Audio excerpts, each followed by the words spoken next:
And welcome to the 23rd of August in the year of the 2025. Loki, I'm sitting in front of, there we go. Floor cats, welcome. Sewing machine cat, Freya Froofers, welcomes. Little man is behind me. Somebody's playing music and I just want to listen to it. Do I not have am I really live? Nope, that's not the right show. All right, Phoenix, it says we're starting. I see my timer going. Oh, there we go. Okay, we really are live. Let me test the chat real fast because we pretend. Wow, I am super glitchy right now. Slow down, kid. All right, chat. Are we working? Let me investigate. All right, make sure we move the microphone. Welcome to the circus. I am your host, Phoenix Electra. We are here. I see Rumble chat working spectacular. And do we have a YouTube chat? Maybe. All right, we'll see. We will get there. It is Saturday, which means I am practicing art embroidery because after we do a little bit of warm-up stitching, we are going to get started in the big project, the next big project. I need to, oh, sweet boy. Loki, you snuck up on me. Yeah, why don't you come up here and say hello to your fans? All right, and YouTube chat. Come on. It's not time yet for me to open up the concession stand, but I always love it when you are cute and on stream. Come on, sweet boy. Oh, look at the handsome floor cat. Loki. Oh. All right. Well, I hope everyone is having a good weekend so far. It is Saturday, just post 12 p.m. local time, and not too terrible. Did some chores, did myself up, made sure I at least put some lipstick on to stream. Decided it was a good day for our polka dotted schmata because might as well look cute in all these clothes we've made over the years. And if I recall correctly, this machine was this machine was not used for the stitching of this schmata. It was this beautiful girl, our hand crank. We need to break her out. We haven't showed her off in a while. Let me readjust where my chair.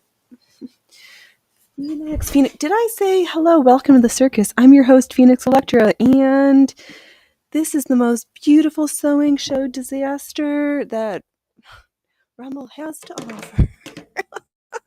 Because I'm subscribed to the sewing channel subcategory, and I've not been seeing a lot of notifications there, so I am going to encourage the fiber artists to make use of that category. I'm talking to you, Tiny and Yarn Witch. I know it's not crocheting, but can we at least maybe we should ask for fiber arts. Hello, Van. We had a Freya Froofer tail. Is it really glitch? No, I think it's just Studio that's super glitchy. All right. If that's what's going on, then I'm not going to stress. What do I need? I need a sip of tea. I need to grab out the material so I can show off what we're doing. And I need to get stuck into stitches. All right. I have before me, can I pretend to be super awesome and move the microphone while I show off to the camera? Whoa, look at us being a real streamer. Just a piece of that poly tool. No, this is the single layer. Here we did our practice examples. We have the boat we stitched because it was a boot time that we did something. Hello, Mona. Hello, Patty. And our other bracelet example. Wow, we're doing so good. Joe, so for all the newbies out there, in about an hour, I open up the concession stand for the cats. So that's if you ask me, that's one of my most favorite parts of the show.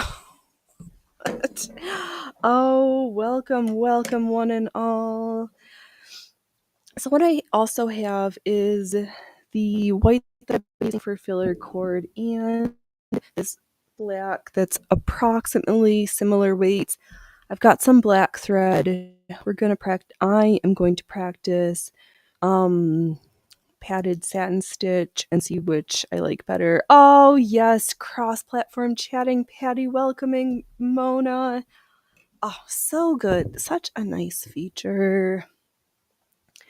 And just let's start with the black because we've stitched over the white before.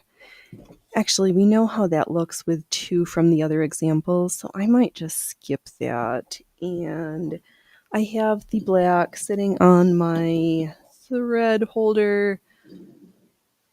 And let's just start stitching over it and see what it looks like. I do also have alright, move the mic and stand. Oh, hey, Mike, you're not supposed to roll like that. We've talked about this. Okay, don't pull out. Don't. Ooh, Phoenix. All the words coming out of your mouth. Can all this show up?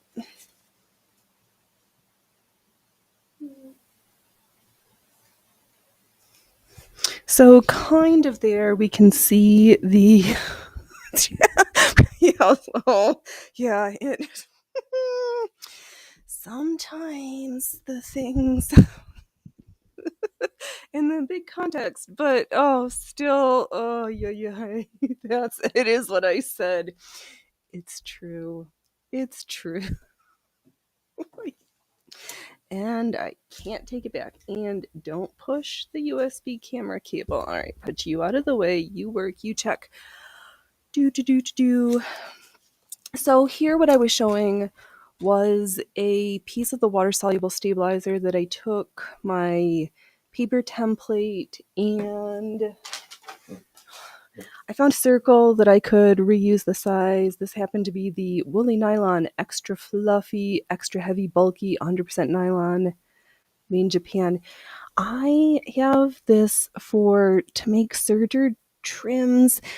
We need to break out the serger, make sure she doesn't need any oil, and see what art. See how much we can practice learning how to rethread and refluff the serger, Phoenix. You know what that's really gonna be. Art, maybe. Managing disasters, 100%. But as you can see around the bottom, it didn't originally have this blue marker. That was me tracing the circles. After looking at it, I do still like it. I think I'm going to just make the bottom circle of the necklace, just make it a little bit bigger, which may inadvertently also mean I need to do more of the crochet sections. But we'll assess that when we get there. Speaking of the crochet sections,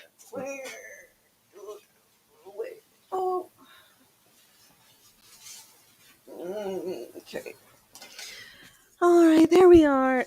We are stuck falling and getting this tiny size 12 crochet hook stuck in everything. So I will attempt again to show off how small this is. It's so tiny. I have a really hard time getting it to focus. I know there's a way. Where there's a will, I will find the way.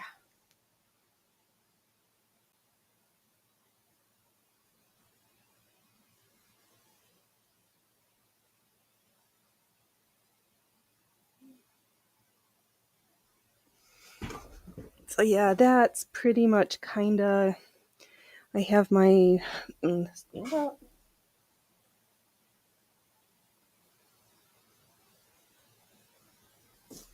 my chain of red circles for the diamond portion of the crochet motif, which is going to be around, there's our template, around the outside to set the margins for the necklace. So the circle was just a little bit bigger than the template I had, so I think I'm just gonna, instead of having it be scale up looking, just flush it out. I think that's what I'm gonna do. So crocheting motifs still happening. I can do 3 or 4 while I wake up and have sip coffee. So it's coming along. It is just yeah.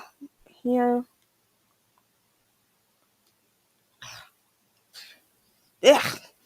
All right, excuse me while I pretend to not be a cat and get the hair out of my mouth. But this show is not sponsored by Blammo's magnetic magical presser foot holder. Mike, I said stop rolling around like that. That's not appropriate. Not sponsored. You can't order one, but the best attachment for holding all of your old-fashioned presser feet. We're in arm's reach. Put them on a magnet. All right. I went and looked at the Goodwill again for a magnetic organizing board. Can I stitch and talk at the same time? I hope so, because we pretend that we know how to do this on this show. All right, Phoenix, sit up straight, smile, hold your belly. Big smile, big smiles. Oops, not big. Holy what is wrong with our stitching? Are we threaded appropriately? What the actual what? So I'm stitching a disaster right now, which is just is what it is. All right, take 2. Something's wrong with the thread tension. Let me just untrim it and start again. What now? Exactly. Sometimes we have a rough start, why for this big fancy project, we're taking the time to do some warm-ups and make sure we know how to sew. Okay, so there was not enough thread tension. So there we go. There's one tool. There's another magnet. We just need a little pressure. All right, let us assume good happy sewing positions and resume stitches. Oh, what's everybody working on today? Are we having any fun things? Are we working? Are we playing? Are we being outside? Oh, yesterday I went and practiced a couple, what is it? Like pike push-ups. Is that a good word for what that motion is? Yes. So those were fun. Remember, dusting off some muscles. Okay, sit up straight, Phoenix. Slow down, baby. Yeah, this is slow and gentle. Don't rush. It feels kind of like cheating stitching with the black inner thread. With the black overthread. Oh, you're working. You've got 45 minutes left. Woo woo. Well, we will make that 45 minutes fly by for you, Patty. Okay, maybe it's just me. Things are not quite right, but it's always my fault with this machine. Oh, how did we get a little flower? Speaking of flowers, I'm going to make a couple more of these little ones. But in red for that other project. Oh, I think the crocheting is going to be the super slow part of this. Actually, I know because we are nowhere near done. Patty, you're in a good mood because yesterday you finally got to hang out with your girlfriend. Oh, so cute. Oh, that's so sweet. Mona, you just finished making an iPad from a pillow sham. Ooh, oh, interesting. Oh, that sounds fun.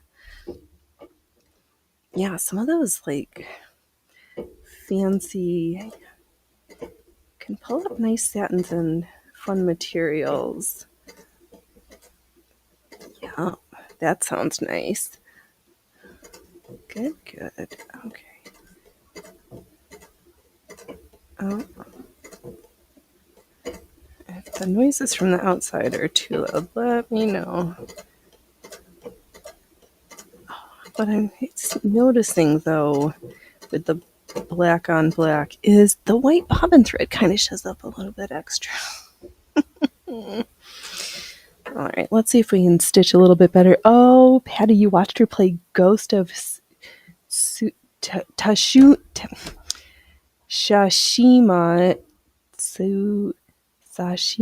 and then we played a round of Fortnite. Awesome. Oh, fun.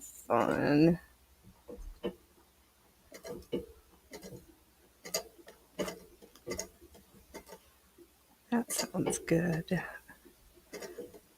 Yeah. I need to go out maybe tomorrow. Not maybe. Tomorrow I'm going to be able to I'm showing off some of the red tomatoes from the garden. There's not many yet, but I purposefully have been waiting to sneak off the first couple that have been ripe so I can allow the ethylene gases to help ripen up some of the new ones, a case, not the pad. That's what I figured. Oh, this was a quilted one. Oh, fun. Okay, I thought I interpreted as EYE pad, thinking like sleeping face masks. Now it all makes different sense, but still fun nonetheless. Oh, that's good. Yeah, I printed off. Of course, did I throw them someplace? I saw this technique for doing foundation paper piecing where you glue you make folds on all of the stitch lines and glue the fabric down, but you just sew the fabric and not through the paper so that you can just pull it off all in one piece and not have all those horrible little papers to peel off and deal with at the end. And I thought that would be fun to try. Oh, Patty, lately you've been a bit distant with her because every time you like want to hang out, she's always like, "Oh, I'm playing with one of our friends," and I get nervous to ask if I can play with them. Oh, you just gotta ask. Sometimes, a lot of times, we tell ourselves things, and they're not really true. Sometimes it's like, "Oh, I didn't know you would also have that much," or whatever. But yeah, just invite yourself in with her sometimes. If she doesn't want it, she'll say no if she needs to hang out with other folks, but there's no harm in asking. Oh no, a silky eye mask would be cute too. That's what I thought. I was like, oh, old pillow sham, because sometimes you can find like weird silk or different satins from the Goodwill, nice ones for super cheap. So I was like, oh, that's a funny misspelling, but brains and what I interpret. Oh, you can do that with wax paper too. Right, because I guess the paper doesn't necessarily matter, but the wax paper, you're saying because you can just press the fabric down and the wax is going to melt a little bit rather than having to use the glue and then peel it off afterwards. So I get it. Patty, you finally told her about it today and she said she was going to give up spending time with him to hang out with me. Oh. Yeah, I could also see how girlfriend hanging out, not that girlfriends can't hang out with other boys or boyfriends can't hang out with other girls and stuff, but this is the third time today, Mike. You need to be on your better behavior. You're making me look bad. What was I saying? What was Phoenix's?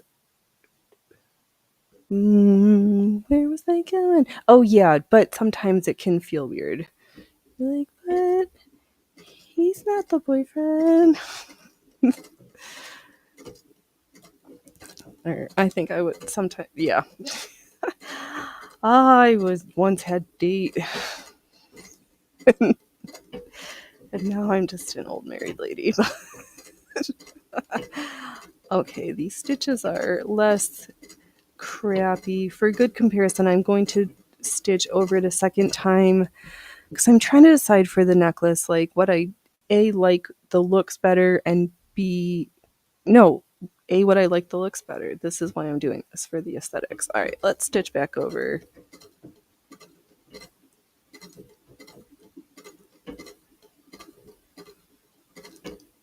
I do think using, oh, Phoenix, what you didn't do was wind up a black bobbin. And I think here goes my plans for today's show. Oh, hello, Jess. Welcome. Good afternoon. I hope you're having a great Saturday and hanging out, sporting, or doing something fun. Oh, big piles of poop sugars.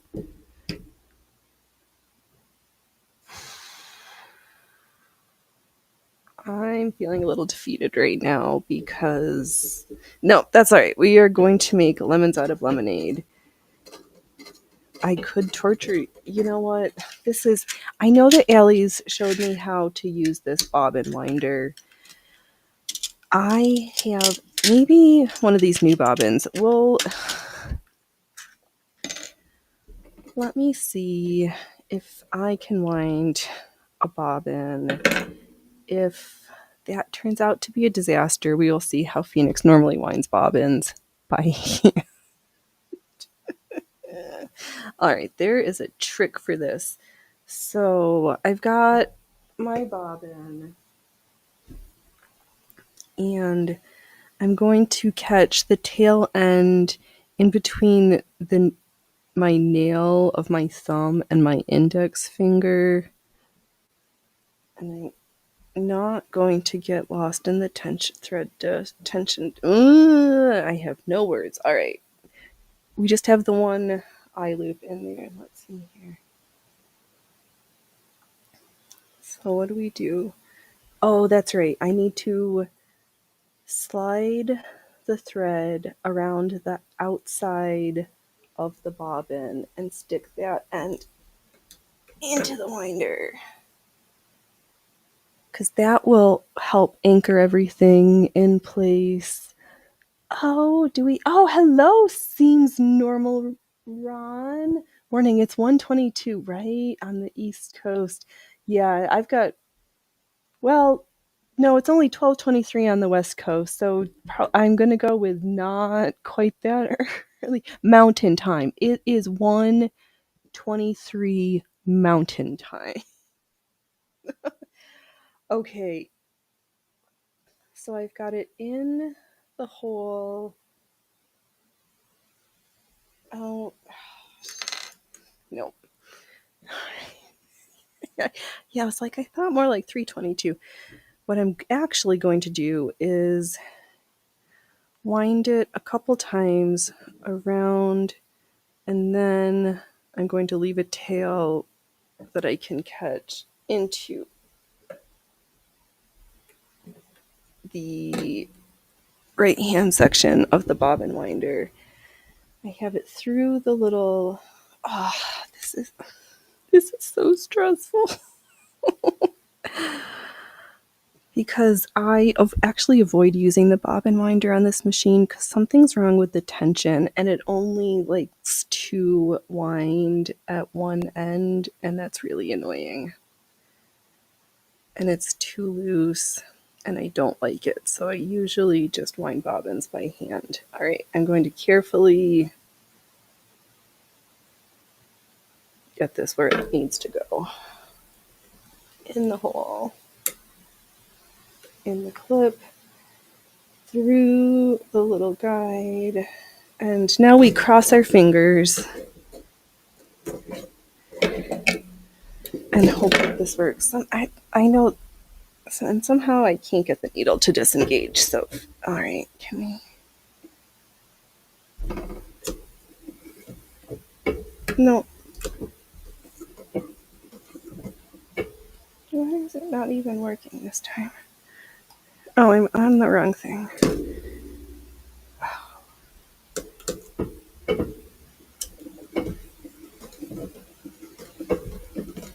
Oh.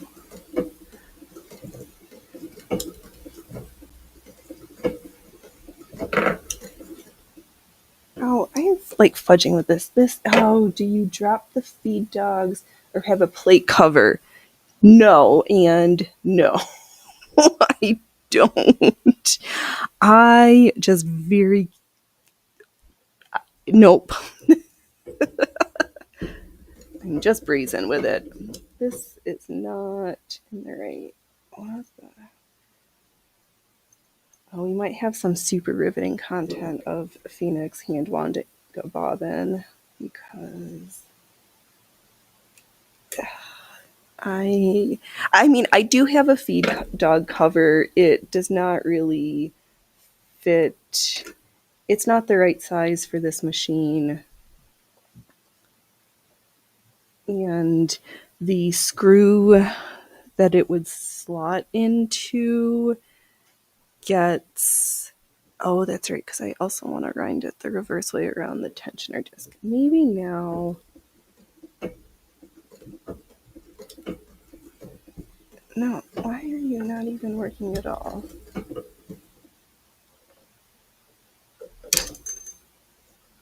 All right, forget some. And we're just gonna hold it and do it by. Oh, is it the weight of it? All right, let me try one more time because.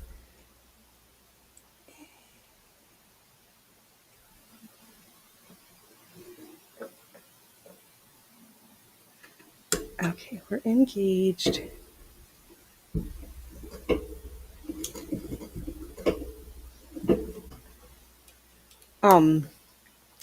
Yeah, the screw gets stuck in the feed dogs. That's what I was trying to say and got completely, like, flabbergasted. Oh, Ron, more skill than you. You'd make a mess. Oh, I have. It is years of practice in abusing machines. Phoenix Electra treating sewing machines badly since 2003. 2003.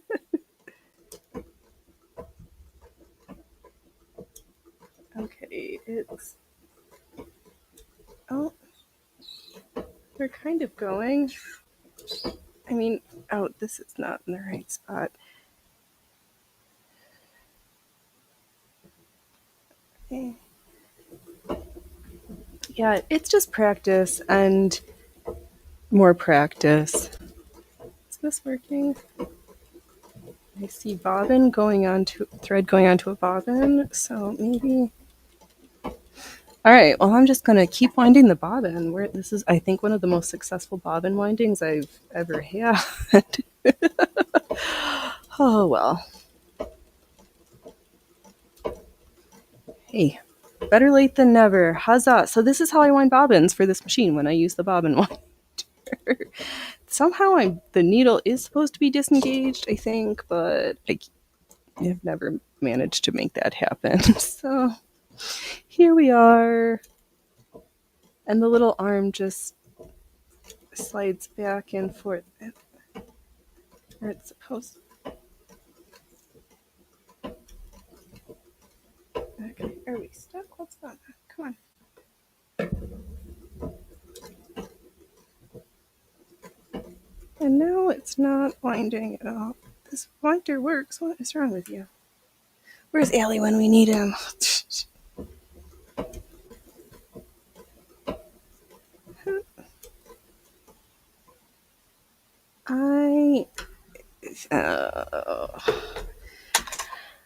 I have gunk all in my bobbin winder, and I think that mechanism needs to get deep cleaned. And you know what's terrifying? Because they're super easy to break, this bobbin winding mechanism. Okay, let me give a good brush, and fingers crossed. Okay, you're fully engaged.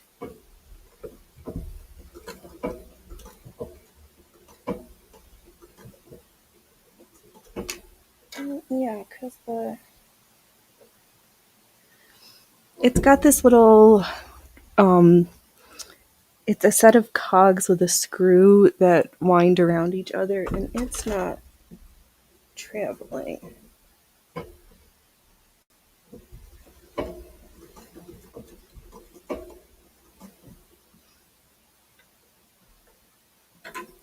It's my...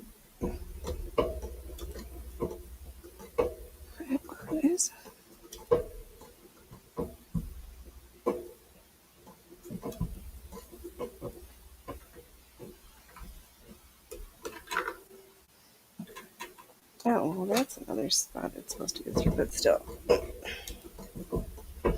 No, all right. I am going to wind this bobbin by hand because this bobbin winder did work, though though it was not awesome. But now we've gone to not working, and I know that it used to work. It didn't work well, but it used to work now. Only 100 years old, probably. Yes, this machine is at, when did I find the date? 1898, I think. No, I wrote it down. Because 1890s this machine is, so 100 and almost 130. But she doesn't look a day over 100. Oh, she's balls. So instead of me, now I just go by hand and mimic and just hand wind the bobbins, which is what I've been doing for quite some time. And I don't care. Ellie's taught me all the tricks to use it, and I still flub it up. But I think there's dirt somewhere that's impeding, because you can kind of see there's this little like heart-shaped, and things are supposed to wind and they're not.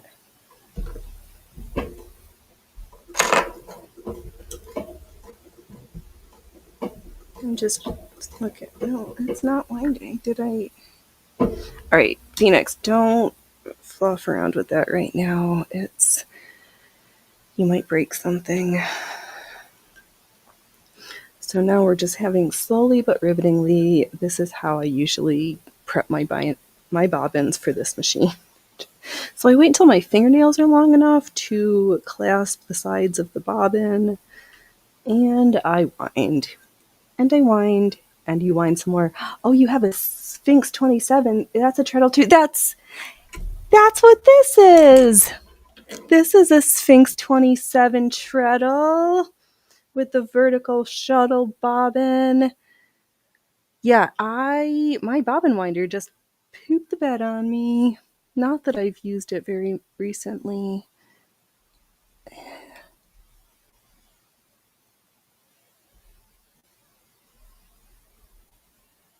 Okay, stop touching buttons. Oh. I'm going to have to carefully figure out how to clean the gunk in there. Maybe I need a little oil to soften up the oil so I can take it out with a cotton bud. Pooper dupers. Yeah, I've been sewing on this Sphinx 27 for a while now. I'm addicted to this machine. She just sounds so spectacular. Oh, welcome everybody. We are almost at our baseline metrics super early, which is why we got 9 rumblers and 5 YouTubers. That is a-okay. Good work, everybody. Yeah, I love this machine. Yep, I named her the Sphinx because she's got a Sphinx on her.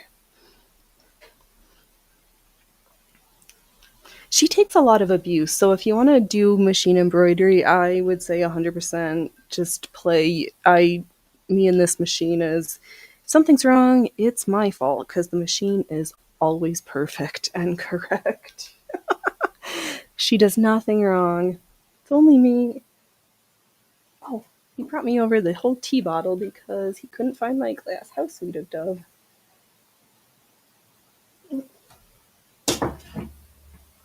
Let me make sure I don't get stuff in there. Oh, let's see here, Ron. I thought it looked like mine. You have a problem collecting old singers, too. I have about 10 or 15. Oh, my God. Your favorite is the singer Red Eye. Ooh. That one I don't have. I had to curb my... only have so much space, so I don't have that many machines. We've got this Sphinx, and under this blankie is my Singer 101, a white rotary hand crank on top of an electric that doesn't work because the power cord shit the bed and I cut it off. There is a Kenmore early 2000s, my very first sewing machine. What do I have that's got the tulip on there? And another one that doesn't have electrics that are safe is in the bad kid cupboard. And, oh, my baby lock, Sophia.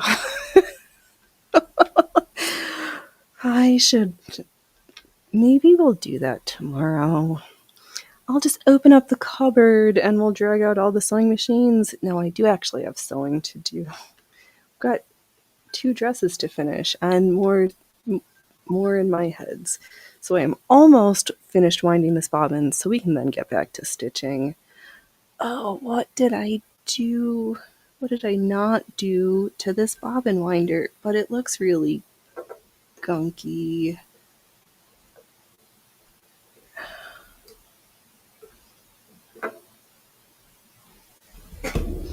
Did I touch?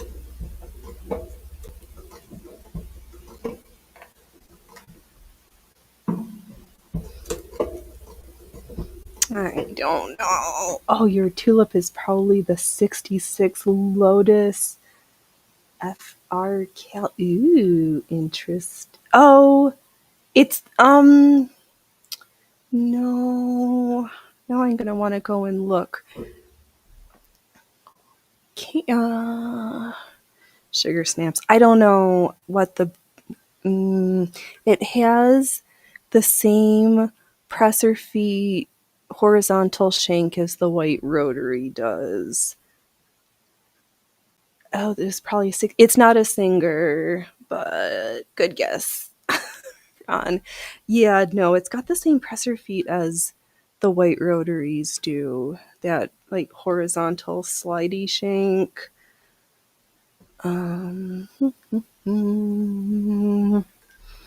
I'll go and look later, or somewhere. It's probably in my playlist. It probably shows up in a video somewhere. And then Allie looked at those electrics and was like, "Do not plug that in." I said, "Yes, I will not," because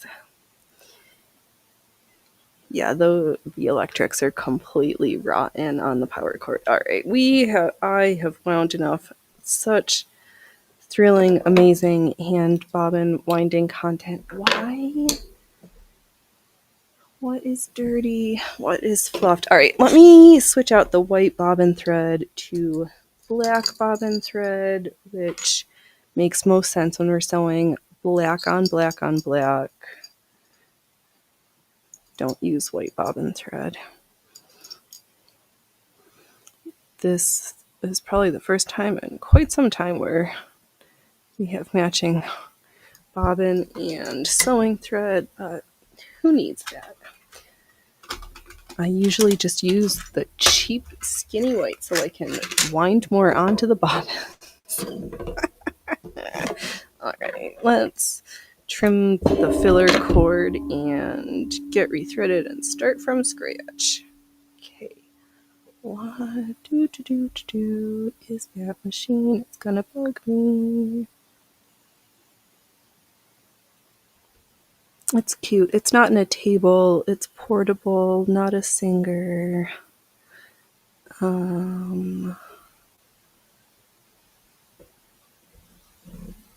That doesn't matter. I will remember for tomorrow. I will remember to go and look it up for tomorrow. Sorry, Mike, I didn't mean to beat you up that time around. Okay. Are we in? No. Oh my goodness gracious. We are just having all of the fun today. But Saturdays are always fun. What am I saying? Phoenix, just use your threading tool. Don't try to pretend you can see the eye of the sewing machine needle anymore, because you're just lying to yourself. Okay. There we go. Maybe. Okay. Yes, so Saturday mornings are the days, or Saturday afternoons. I use this time to practice my art embroidery because it needs its own dedicated practice time. We have Wednesdays for whatever Wednesdays, and Sundays for garments. Whatever I feel like making. Tomorrow is finishing the 2 pieces I started on Wednesday.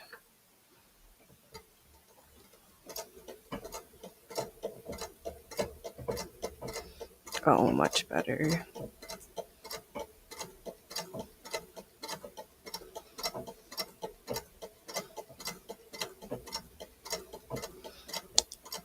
Yep. The black top thread with the black bobbin thread on the black filler cord is the winner.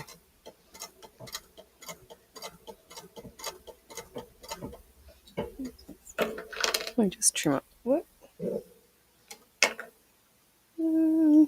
I threw something. Oh, that's what I threw. Doesn't matter. Yes, it does. Just adding a little bit more tension to the top thread because it's not really pulling yucky on the bottom, but it's thinking about it. So if we remember our Phoenix, recalling the lessons from the great manual from Mr. Singer, I'm using the left index finger as my presser foot, and my right hand manipulates the fabric. I've got the filler cord in my right hand. And I'm just trying to make beautiful, evenly spaced and uniform and size stitches. My line is wandering, but I also didn't draw a straight line to get started with. I guess I could use the space where the 2 face plates meet together. That's it. We'll use that as our guide. Oh, we're still wandering. Yeah. On an adventure of stitches. Oh, my posture today is terrible. Nothing feels quite right. What's wrong?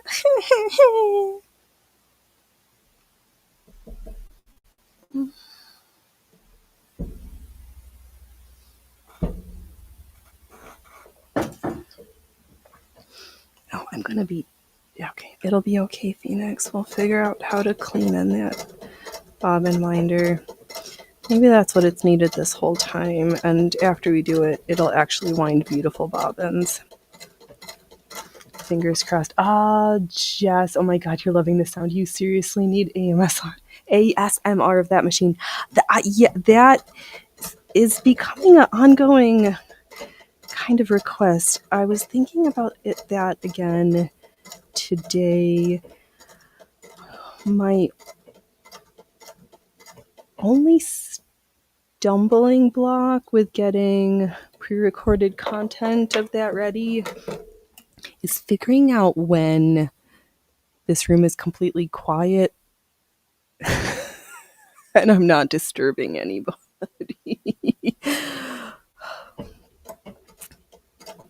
I'm trying to figure it out. I hear you all.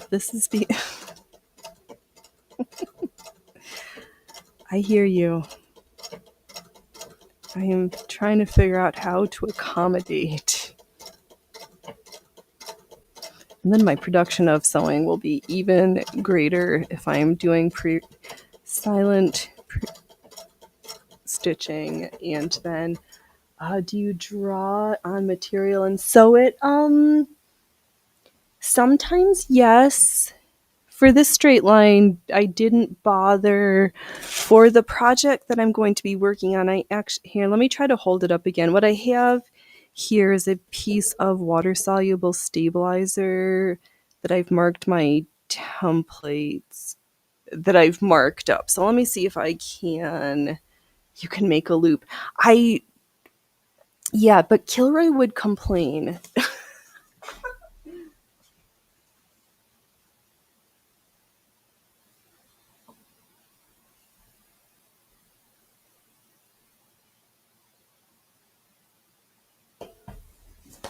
Yeah, so this is a template for a necklace. I'm going to do a quick alteration, but this tool, I can't draw on it. I have drawn on other materials, but yeah, for this upcoming project that I'm just doing a little continued testers because I'm kind of scared to get started because I want the end results to be amazing. Okay. It was easier to draw on something else, but I've stitched over paper. We've done a lot of just throwing caution to the wind stitching for the... Did I draw a template for the boat? I think I just stitched the boat from last week, 2 weeks ago. Oop, I need to slow down. Yeah, so it depends. I do a little of all of the above, and a lot of times I engage in an experiment just to see what different threads and materials, what will happen, without really hoping for an amazing end goal. I don't set out to be like, oh, this is going to be this great thing. I'm like, let's just try a little thing and know it's probably going to be poop. Ron, cool. I bet you could put water soluble on my circuit and draw it. Yeah, you could. Oh, on your Cricut. That would, yes, that would work. Because that would be a nice way to do multiples of something. Like the old-fashioned days of making embroidery templates, but using modern techniques. Yeah, I don't have anything fancy like that, so I start off with some type of a sketch, whether it's on some random scratch paper, the dresses that were... Oh, here! Haha! The dresses we're going to be working on tomorrow. The lavender diamond waist, and here is the rust-colored tiered linen. For this necklace project, I just have this big tracing paper and I made templates. Oh, that's right. I forgot. I can actually show off a little bit more of what this is supposed to look like. So let me stand up, move the microphone towards me and the camera, because we know how to be better. So here the black and red. So this red and black are on the outside. That is my mental example of what the crochet chain is going to be around the borders of the necklace.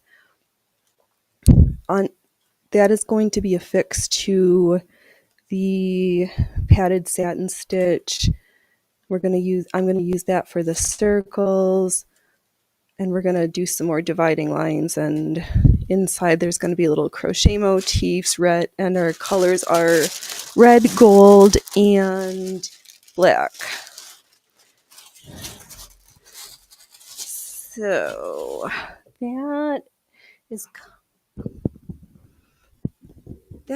hey, you are being quite roly-poly today.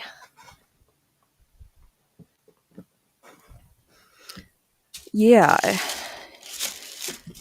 that's kind of what the Mummers necklace template. I have given myself permission to have parts of it pre-planned, i.e.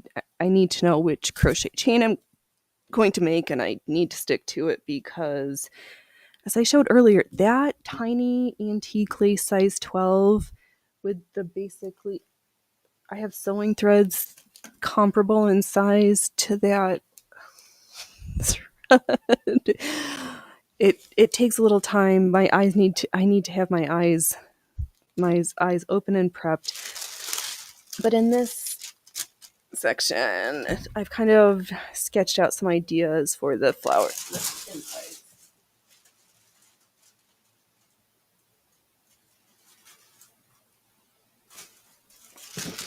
And like the yoke I made for myself, the crochet. Oh, let me just finish crunching the paper. All right. Now that that's set aside, let me get back to the chat. Ron, that'd take me a long time. You don't have that much patience. Yeah, not everything is for everybody. And I know what I enjoy, and there's the things I that I just don't have patience for, and I know this about myself. I'm talking about you counted cross stitch, intarsia color work in either knitted or crochet. And there's a couple other things out there, but yeah. This I don't know, this type of stitching on this machine just sparks a joy in my heart that I can't really explain, so I keep coming back for the practice of it. But I think a big piece of it is I've been infected with the lace virus since I was very small, and having multiple ways of making lace and throwing them all together just makes my dark heart flutter in a way that I just can't explain. All right, let's take a look at this practice stitching, because if this looks as good as I think I can tolerate, I think I'm going to take a deep breath and we're going to get ducked in. All right, black on black on black.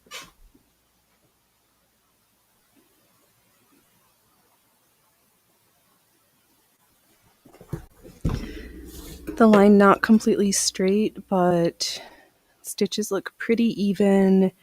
And I'm going to start with the outside border because that's going to be covered by the crochet flower. Oh, that's what I haven't showed off today.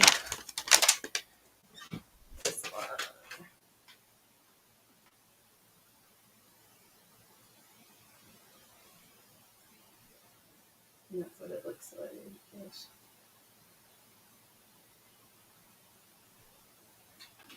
I love looking at the picture and seeing how even their motifs are like not quite blocked the same size, or something looks like a little fudgy. I'm like, don't stress that much. These things are so tiny. I showed off. I dropped the red ones on the floor. Where are they again? Did I?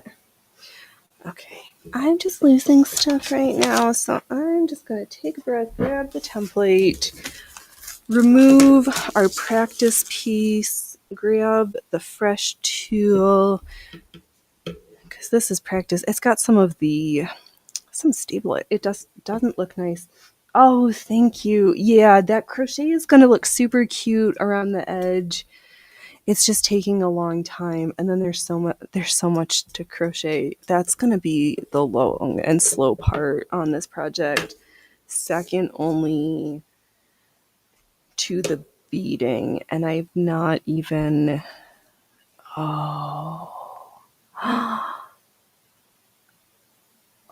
sugars.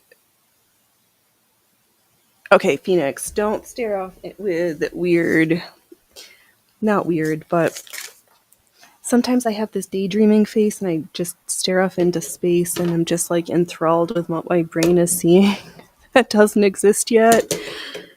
All right. big hoop on the bottom, our tool, and I'm going to, let's start with the inside border of the necklace because that, no, I have bigger hoops, but they get stuck. Okay, Phoenix, everything's good. It's all good. What am I doing? Why am I getting all into a consternation? This is not stressful. If it sucks, I'll just cut it, do another one. This is not the end of the world. The end of the world. Okay, so I just stuffed the 2 layers. The tool with the water-soluble stabilizer. I'm very, very gently, hardly tugging because I don't want to rip anything. And I'm going to just do a quick outline stitch on the innermost section. Then maybe we'll cord it and then move to the outside ring where I'm going to embiggen it just a hair because I don't think I like the scallops. Okay, that's my story and I'm sticking to it. Okay. All right, we are ready to commence stitching. Oh, this bracelet is everything. I don't like the way stuff is touching me today.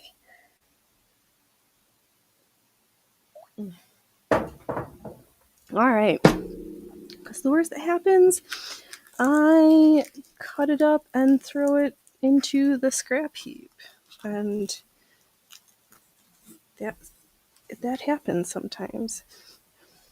Just trying to smooth it out. Something looks fluffy, but it's fine. Most of the tulle is not going to exist in the final product because it's all there for stabilizer for cut work. I just need something to stitch on to get started before we do the okay. Take what? My bobbin's wrong. Something.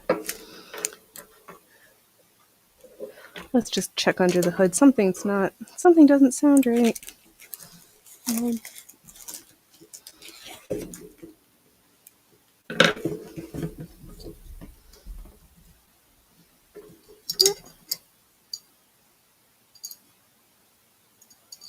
Okay, just check everything. There we go. Don't use that high whiny voice, Phoenix.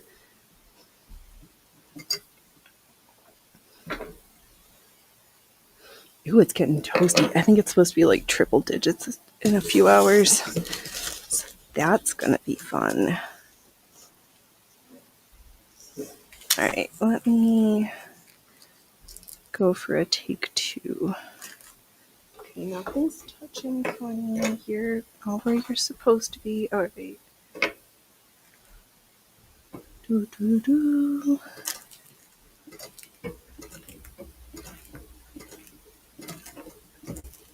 No. I'm having thread tension issues. I always have tension issues though. Slow down. Why?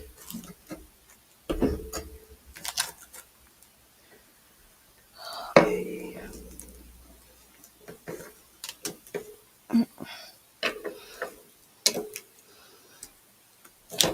Okay, this is fine. Let's get all of the ridiculousness out of the way right now so the rest of this project goes swimmingly better because we're kind of hitting the poop deck right now. Oh, did I? Yep. Okay. And I've successfully managed to... That's the problem. I tore a hole through the tool and yeah. Do I need that piece? All right, we're going to start on it. Double check everything again and find a different section. Let's do a good brushing while we're here. Because we don't change our needles every project, but every time we go under the hood, we do brush out our machines.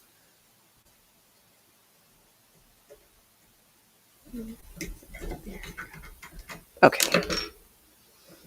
Now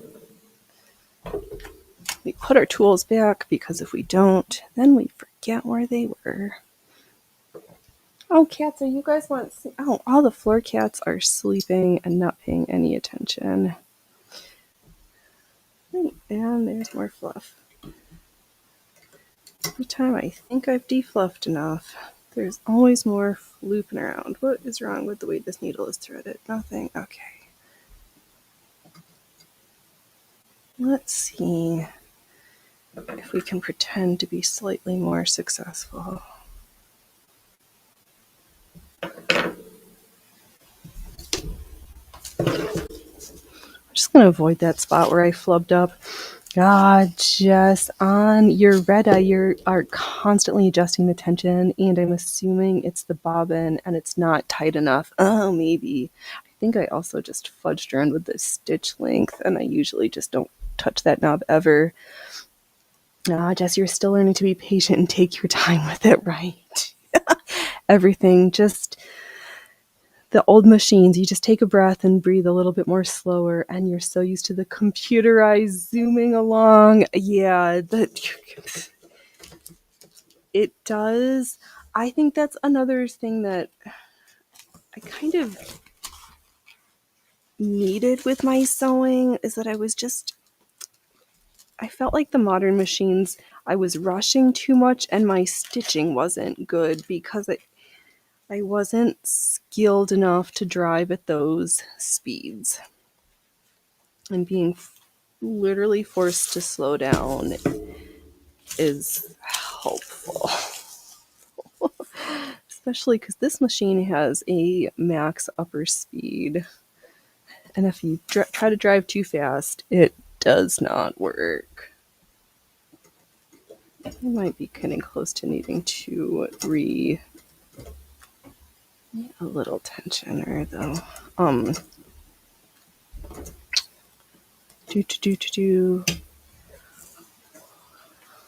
I forgot. Doesn't matter. Train left the station. I don't really need this much for this project. Where's my scissors? Oh, there's scissors everywhere. I'm just taking a moment to trim the base fabric down some because if I don't, the likelihood of Phoenix errantly sewing more layers than are appropriate, 100% high. It will happen. It will happen. All right, so now I'm just going to go around the intersection. Yep, that's what I'm doing next. I'm just doing an outline stitch for the template just in case something happens. I know where the design is supposed to be. Why? Okay. And with the embroidery artful stitching, you just need to pedal very slowly.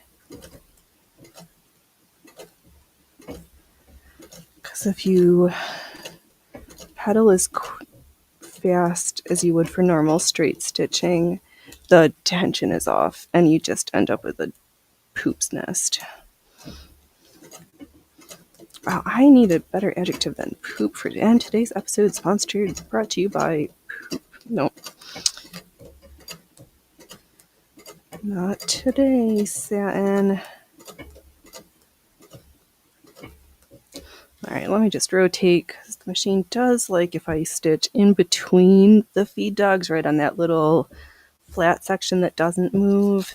It likes that a little better. I'm just trying to make sure I know where all the fabric is. Slow, slow, slow.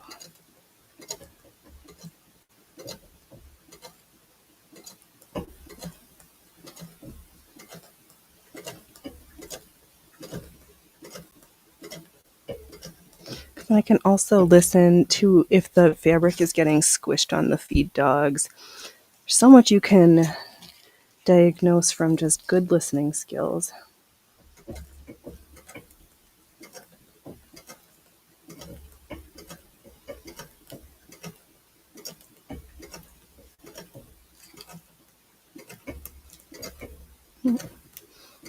Follow your tracing, Phoenix.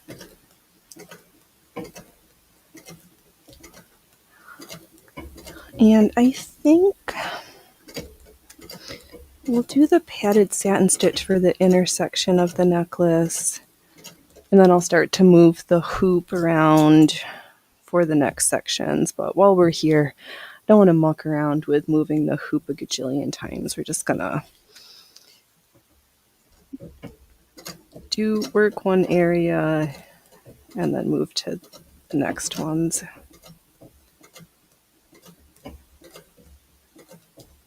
Oh, Phoenix, they can't see if your hand's in the way.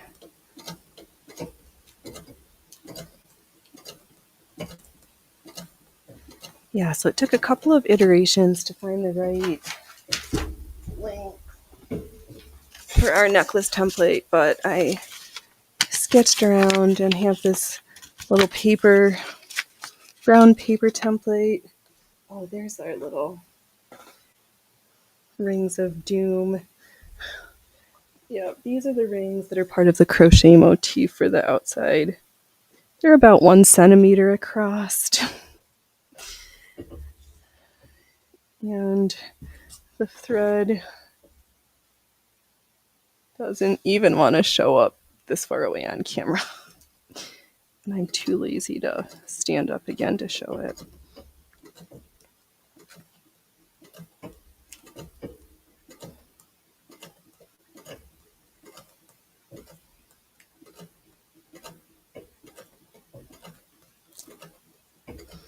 So I'm just carefully stitching around the circle.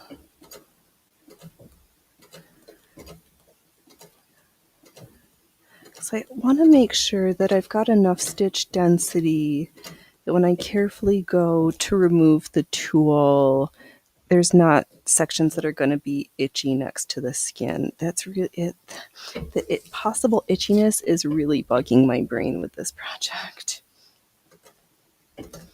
I don't like that niggling feeling.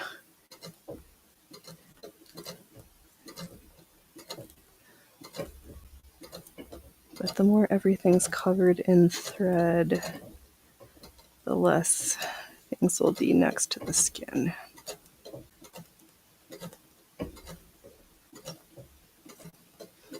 So I'm going to go a little bit up the clasp side.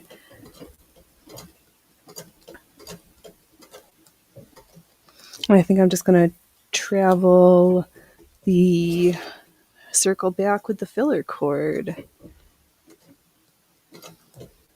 Oh my god, we're starting the stitching for this project because I was hemming and hawing like, oh, I should do all the crochet first. And I was like, but why, Phoenix? This part I don't need the crochet chain part to do the satin.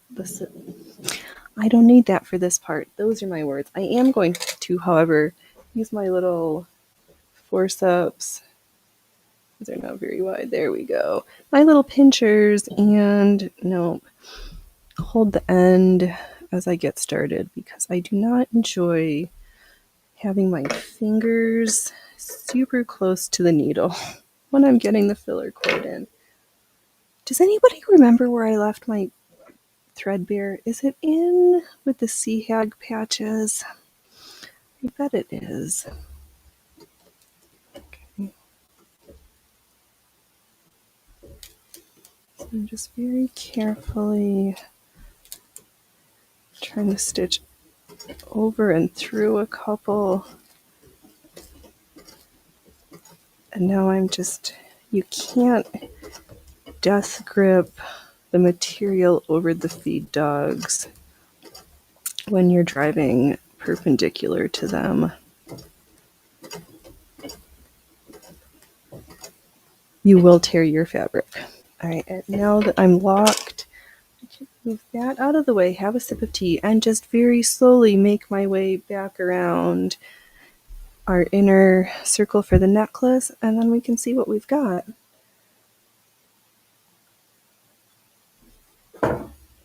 And I'm not going to do I'm just doing basic outlining stitching. There's There's no fanciness quite yet. That will come.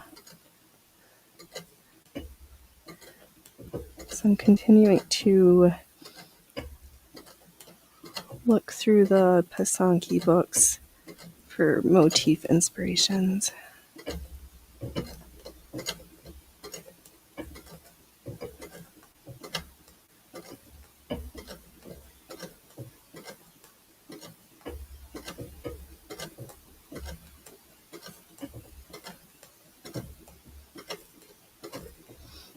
I am trying to be as careful as I can that all my lines are as beautifully straight and even as possible.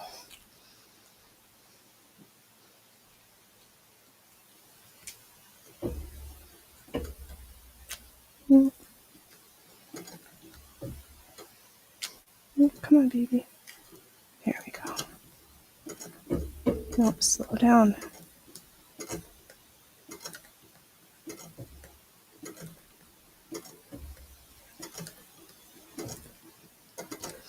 And this is the state okay. This project really wants me to pay attention to what I'm doing. All right, let's see. Nope, didn't miss anything in chat. I'm checking. Have to make sure I don't have sewer face on. That's why we got to smile. Because we're having beautiful, happy stitches.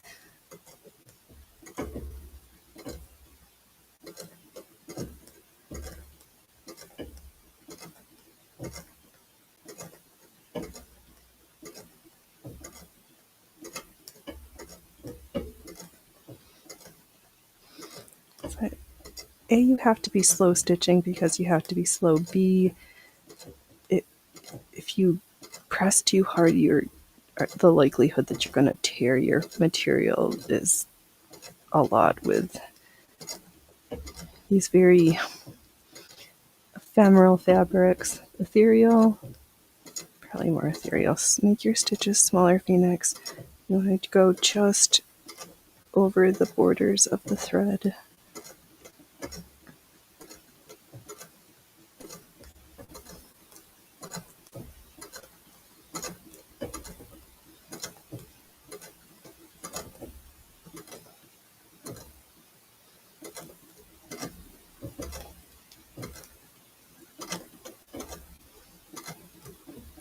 Okay, so just slowly making our way around. Jess, you're sewing and listening, working on this last block and the reproduction quilt you're making on point. Awesome. Yay. I know everybody's here. I get lost in the, I don't want to get lost in my sewing and miss stuff because when, I know that's what I'm so glad that people can just like hang out, work on their projects and just, oh, Patty, am I missing chats? Oh no.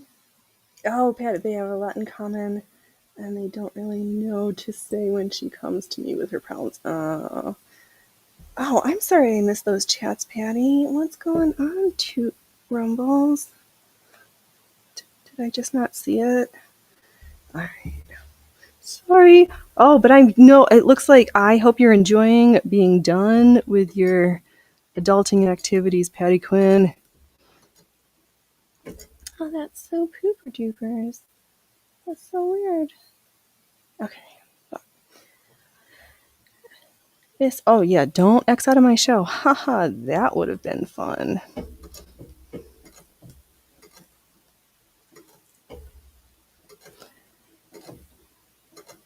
But yeah, these are just my initial, just the stuff that's going to hold the necklace pieces together. Then we get to do all the little fine intricate stuff. Because I'm seeing like gold for stuff. There's just going to be all sorts of stitching in the shapes of the funness.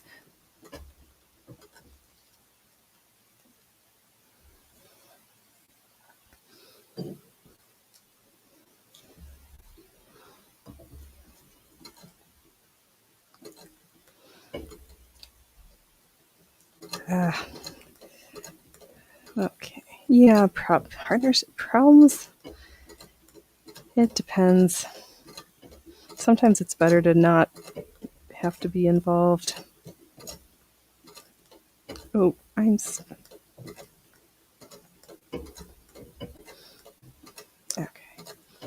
Yeah, so we did our initial stitch line over the blue, and now we're just stitching over all of that. Trying to have beautiful uniform stitches. Not doing the best, but I probably will go over them a second time. So, you are like way up in my face. All right, that's better. Now I can see better also. Oh, Phoenix, don't press so hard.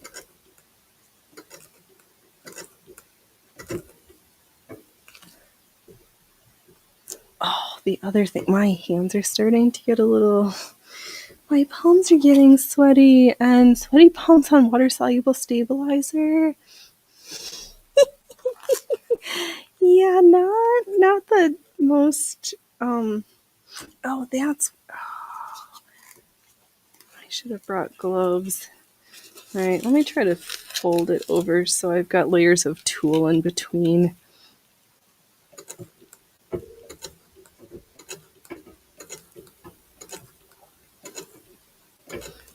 I might need to go grab some gloves if this continues because I can't melt my tracer, my stencil yet. Template, that's the word. It's my template.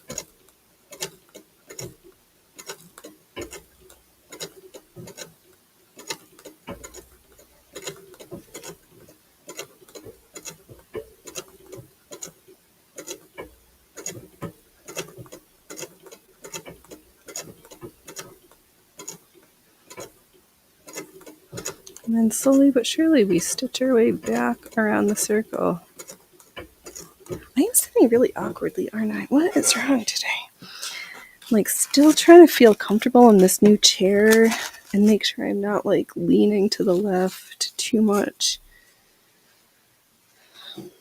So I have like my leg pressed out. Now I'm just knocking Mike around. Mike, thanks for taking all the abuse. But if I need to, I can always retrace the circle templates. Everything's fine. This project is going to be amazing. Don't worry so much.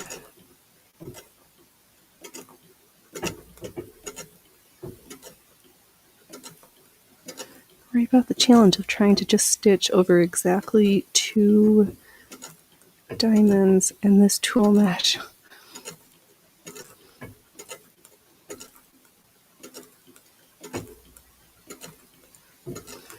Yeah, when I get this around, I'll trim it and hold it up so we can see, because I'm probably going to have a existential, do I want to go over it a second time so it's super full, or do we think one time is enough? And you know the answer is, Phoenix, you should just go back over it a second time to make sure that there's adequate integrity for all. So that this necklace turns into an heirloom piece. We're not sewing trash. We're sewing heirlooms. Ooh, I am hangnail stuck in the toilet. I am full of all of the problems. That usually is the way Saturdays go, don't they? Which is nice when we go to Sundays and stitch garments or monotonous sewing. Rolled hems, but I'm sure we can find a way to do some rolled hems. Oh, good thing, Phoenix, you're thinking about tomorrow's show, though, because you do need to pull ribbon and trim from the ribbon and trim tub, so.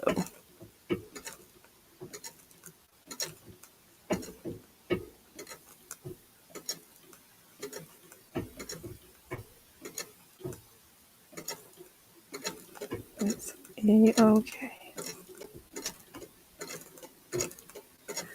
Yes, it'll have this foundation satin stitch layer, the crocheted parts. There'll be so much. It'll be good.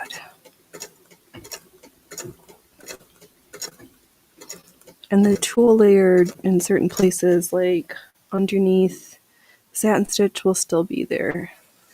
It's just going to be a lot of cut work. Because why not? When Mummers asks for a gift, you go over the top to do your best.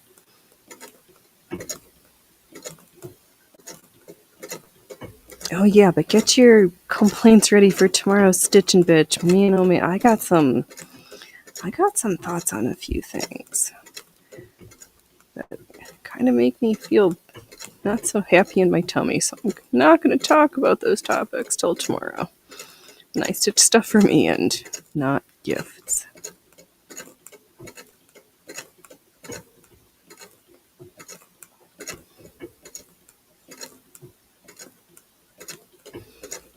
Oh, is there something fun?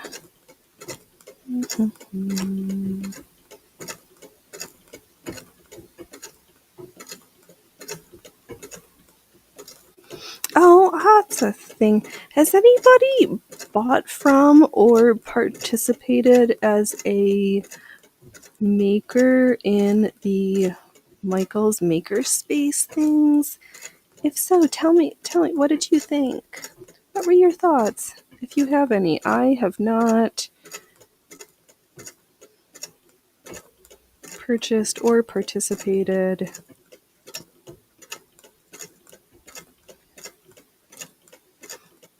Just seems like Etsy continues to be a debacle for one reason or another.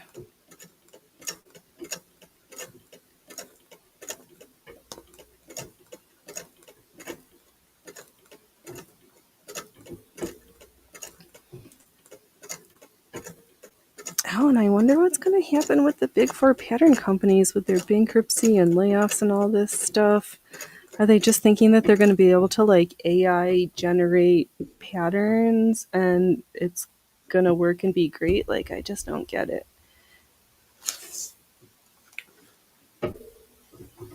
Wow, it's so hot that the floor cats haven't even pestered me to open up the concession stand yet. Almost an hour and a half. Okay. Well, I guess that means I'm just going to keep sewing for now. But I guess I should ask if if you're having a good time or not. If you don't mind like clickety-clacketing some buttons for me, that would be super awesome.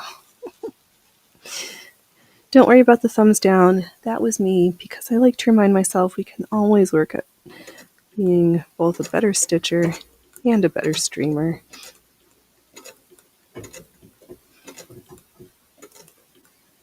And it was just funny, everybody being like, who's that one person that thumbs downs me? And I was like, I'm going to take matters into my own hands. And before my show even starts, I'm going to give myself a big thumbs down.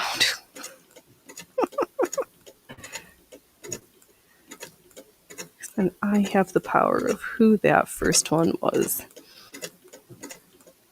Always me. Unless I forget. In which case, it's not me.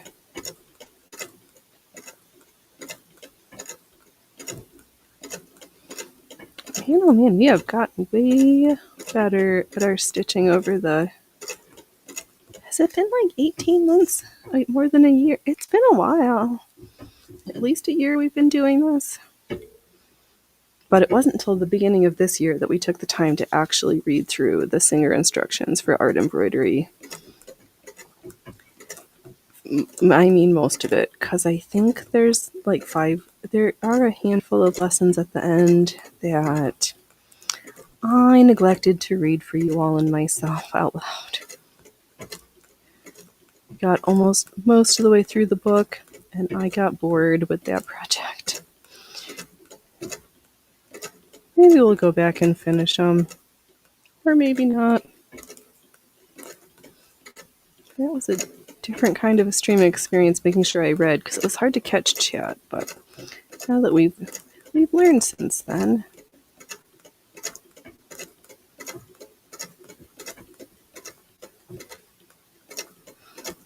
Alright, I'm about halfway through this intersection, so however long it took me to chatter and stitch, I got about that same amount of time.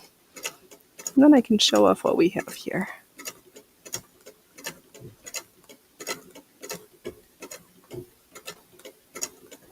my, like sticking to the wood on the sewing machine table and melting the stabilizer a little. This is a funny day to be working on this project, but oh well.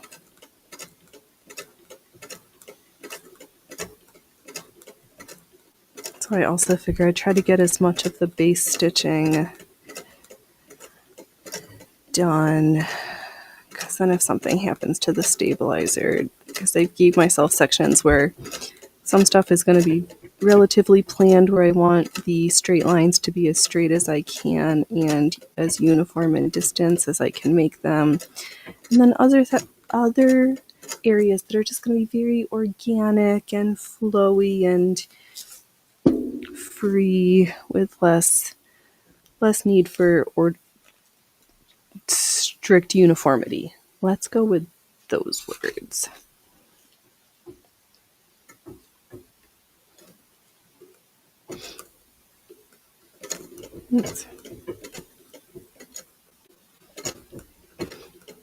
Because I also know in my brain I will not enjoy if everything has to be uniform, but I know if I don't have some stuff that's more carefully planned, if it's off too much, the eye's going to get drawn there and it's just not going to be, it won't be as aesthetically pleasing. Phoenix, sit up straight and so don't tuck your ribs. Okay.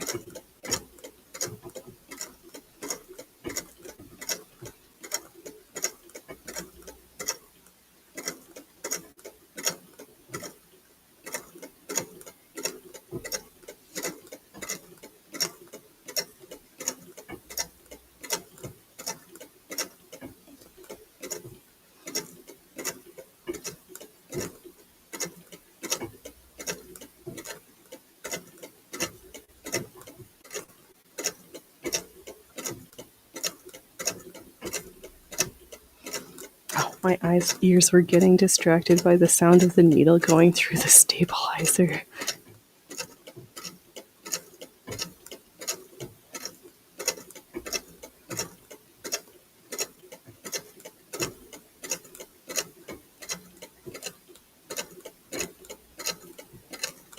Oh, this machine does sound so satisfying.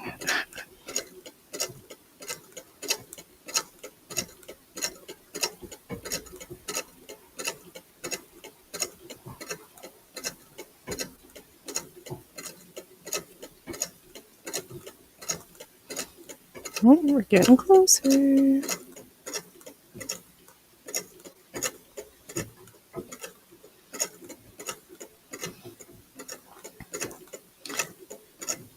I think before we'll get back to the beginning, show off, do the second row of stitching over it. Maybe I'll just do one for now, and then we'll do some of the other, yeah, maybe I am just gonna do it once. We'll see. In a few minutes, I'll hold it up and I'll solicit for some options, which are go over it again or just leave it. It looks fine.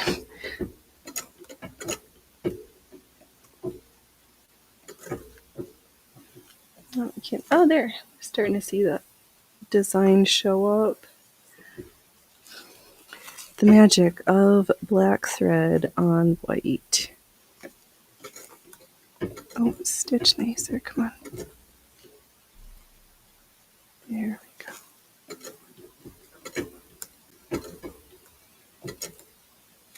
we go. I'm stitching so slow I can't keep the treadle going. We are wieners.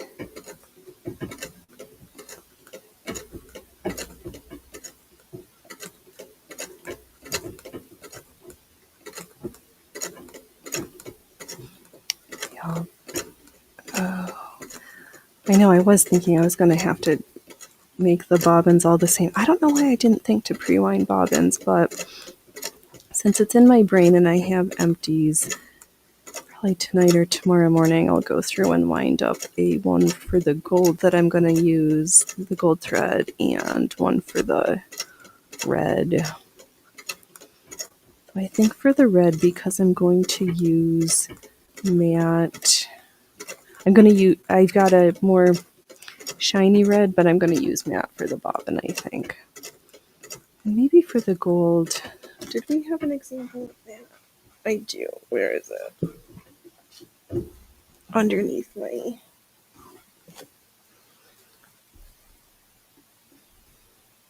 Oh, I'll probably just use the white for the gold, because from what I see for the example, my tester, you can hardly tell, so we're not going to bother with the gold for the bobbin. We'll just do it white. Ooh, but this black spool is almost done. Very good, very good.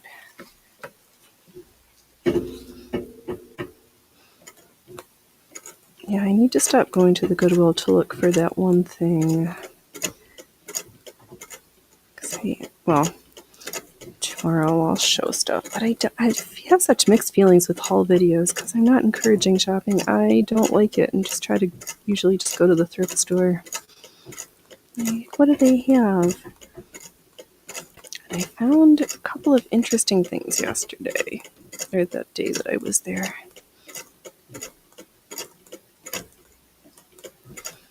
That's for later. I gotta get this row of stitching done. Well, the other thing is my arm is pressing on the other side of the fabric, and I'm like, why isn't this moving? Oh, because it can't, because your arm is like a lead weight on it.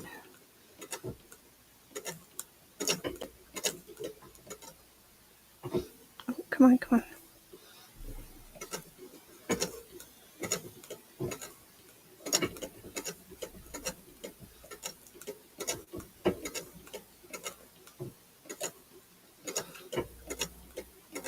Yeah, I also haven't really planned out too much of like which flower motifs. I'll probably go through the book I have printed. There's a couple in there, and then we'll just scroll through my Pinterest and do one of each that I like the look of.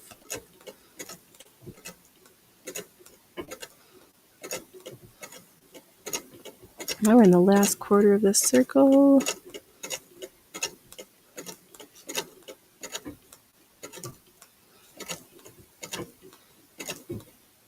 Okay, coming along. Oh, that circle actually looks pretty uniform and almost circle-like. Hoo-wee. We are... Practice does make better. Oh my god, our first lessons with the satin stitches, holy moly. We were bad. I think they might even finally allow us like on the edge of the town where the Singer sewing machine shop is. They might let us sit next to the name of this sign with the name of the town. That is the words for that joke, Phoenix.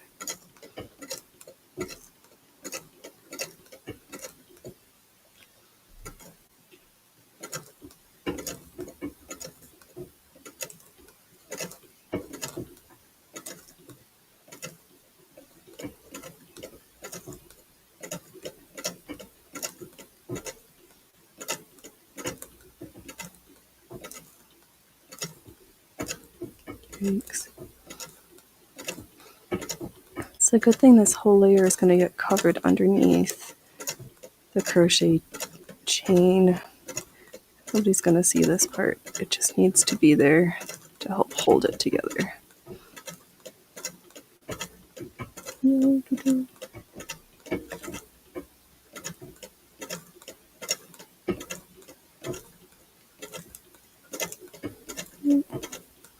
Yeah, I'm sorry, YouTube. I don't know why Rumble Studio is not letting the thumbnails show up there, that you just have my generic like placeholder thumbnail. I do make new thumbnails for every show.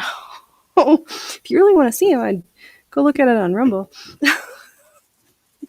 But yeah, I've not been good with my puns, but I try to have the thumbnail give a glimpse about what we're making.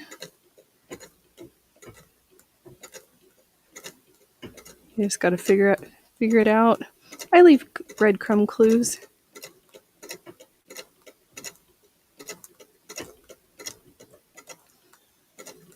I'm very close to this being done.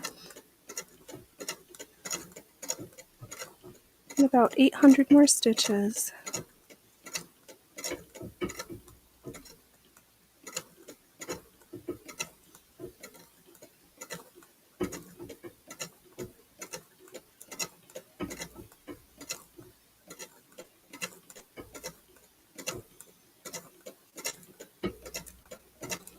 And I'm not going to worry about the ends because I'm just going to trim it. Oh, that's where we flubbed up from the beginning. Okay.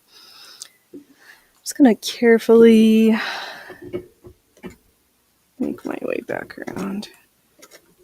Oh, don't fudge. This is where you fudged up the first place. Slow down, Phoenix.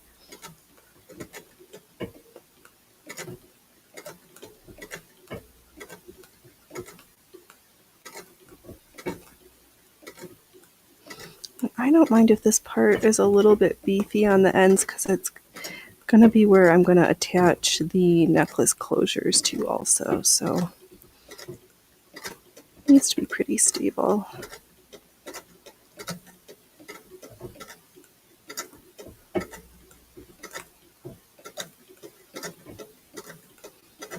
I'm just stitching over that hole I made when we first started. All right, let me untrim this and show off what we got so far. Ah, Jess, it's not a generic YouTube, it's the hoop. Oh, you're funny. Yeah, no, we're not generic anything around here. We are fancy. All right, let's see. Here we go. We have a circle. This is where your neck is going to rest next to the inside of this necklace, or the mummer's neck is. So I'm going to do some interstitching. I should find something to use as a template so that my distances are uniform. Because then, or no, let me move it and do some of the outer stitching because I don't want my sweaty palms to melt off all of my tracing marker yet. That would be bad. Welcome to the hoop stop. Oh,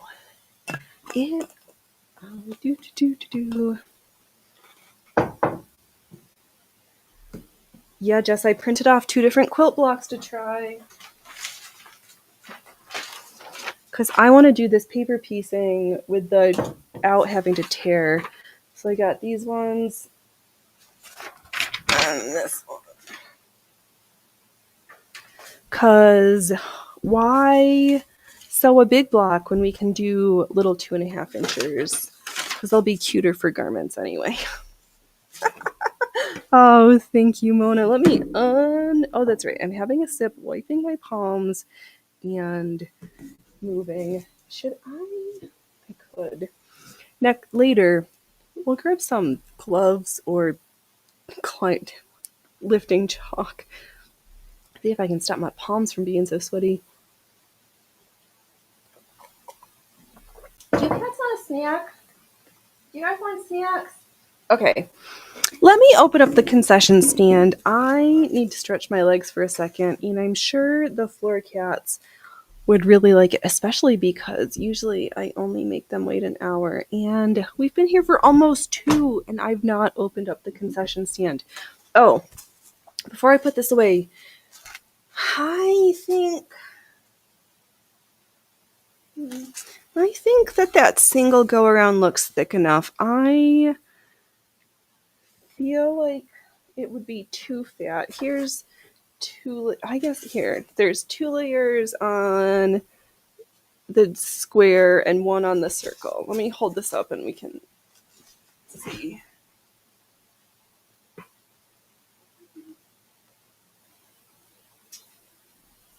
I think for the stability factor on this section, I'm going to go through it a second time. All right, that's what I've decided. Jess, Cat's Cradle and Economy Square. Love those. Oh, okay. That's funny. I think they gave these, what did this one? They gave this, what did they called this? 12 Triangles and Brave World. Oh, that's so funny. Everything's got such different names. You need to learn to sew without using the papers. Okay, so I saw a video of someone just Elmer's glue stick. They glued the fabric. Okay, this is what I'm going to try. I'm going to cut the square. I'm going to fold on the stitch lines. I'm going to take a little glue the first section of fabric, and then sew the adjoining section and glue that down. And then, so I'm just going to sew the fabric and use the paper as a template for my stitching line so that there are no little papers to tear out, because I think that's why I have not yet finished my circle. Mount Snowflake is in my pile of shame, unfinished, with its matching jacket. Hey, sweet boy. You're gonna come up here. So, Mona was also saying that you can trace it onto freezer paper and melt it and also not have to tear, because I am not tearing. I'm going... Oh, we're not quilting. We're going to make clothes. I'm making clothes still. We're just using quilting blocks. Right? That's why everything's got its own name. Like, when did it? Who did it? Somebody trying to be like, oh, I'm going to try to copyright it, but it's the same piece pattern that's been around for 5 gajillion years. Come on, little dude. Oh, bring it, Froofers. Okay, wow, Loki. Where are you, goobers? I just heard you sniffling. Oh, good job, boys. They're going to sit nice and just be food weather friends. I might not make Loki do tricks. Oh, you two are so cute. Where's your sister?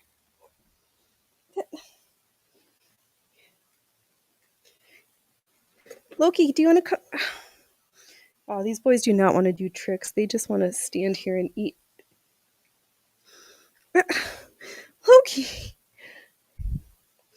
Oh, oops, I dropped it. Here, hold on. Somebody can find that one later. Yeah, so I'm going to try this gluing and no tear paper technique, because tearing the papers out of the snowflakes was abysmal and I hated it, and I don't think I've finished. And that project has been sitting around since the end of last year, and it is unfinished because I'm dreading it. Yeah, that's what Mona said. I'm just going to try the glue stick technique because I have a glue stick, and we know my aversion to pressing. But maybe when I finally have 3-prong appropriate outlet, when my electric outlets get updated to modern and I don't feel scared to have my tech and an iron plugged in, then maybe I'll feel more comfortable having the iron out so we could do the freezer paper. But glue stick, finger press, I was like, this is how Phoenix can try this one. Oh, Jess, so cute. Loki, your cousin JP's sleeping in the cutting area. Oh, now Freya Froofers comes for snacks. And she missed them all. Freya Froofers, you missed snack time. I just closed up the concession stand. I just closed it. All right, I need to run across the room, and hopefully the boys don't follow me, because 2 out of 3 cats got snacks, and the one is grumpy. All right, Faith, Brampers. Meow. All right, come on, Loki. We're gonna have to do tricks though. Let me move the. Hold on. Yeah, we gotta do tricks. Come on, don't make me look bad. Come on, Loki. Show them your tricks. Yep, go through the legs. Oh, show how. Oh, look at how smart you are. How smart. Good job. Good job. Good job, you silly boy. All right, let's do another one, Loki. Come on. Look at how. Come on. Show them how smart you are.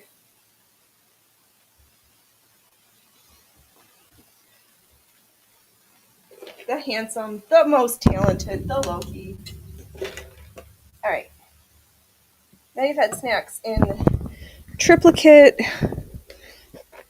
Breakfast is almost done. I'm done with the snack sack.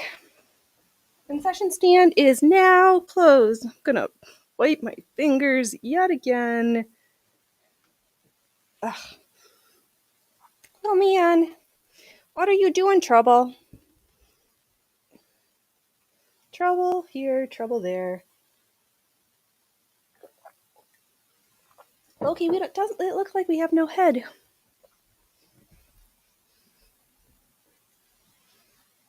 Okay. All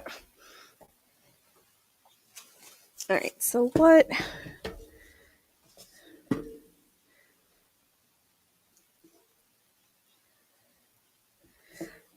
Yeah, I guess let me move the hoop so I can fix up the outer edge. Because right now it looks like it's got its scale up because the circle bottom was a little bit bigger than the lower rim. I think we're just gonna tidy that up. So let me move this, move that. Got you over here. Okay. Something to draw on that's not my sewing table. Hey, boys! Don't make me yell like that on camera. Behave yourselves. Be nice. Oh, we're gonna drop our mic over the edge in a second here. Just gonna use my template to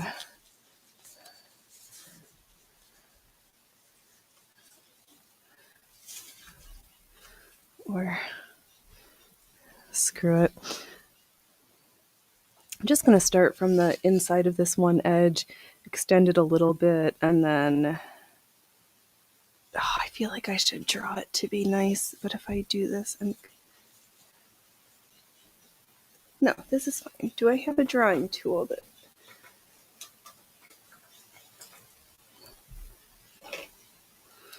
let's try this green jelly pen.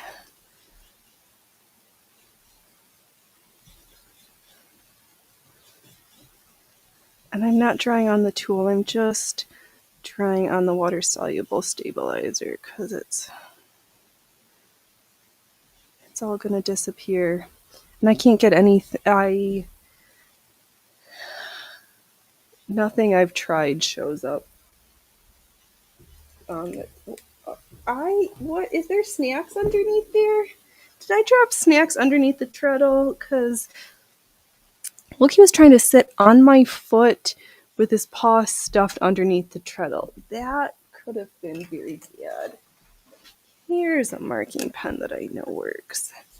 Okay, take 2 in slight embiggening.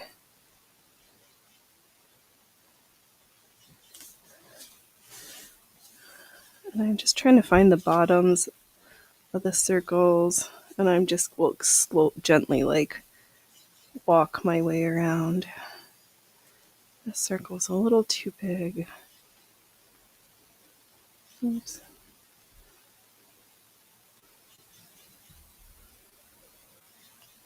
Wow, this is why I failed straight line drawing and cutting in kindergarten, and I'm still not very good at it.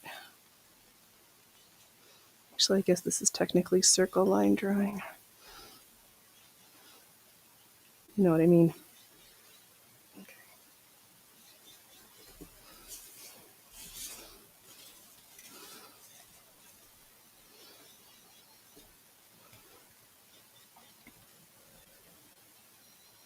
It's a good thing this is all going to be covered by the time we get to the gold part. That's a...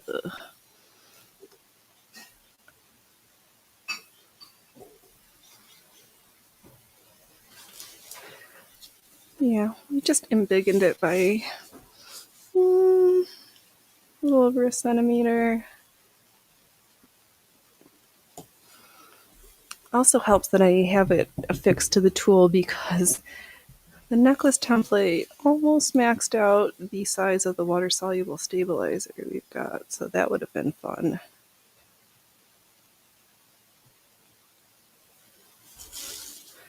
Oops, we're almost back at to the other top.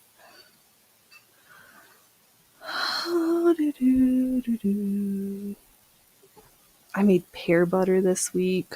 I should probably get that pear butter into the little silicone molds so I can freeze it into little individual portion sizes. So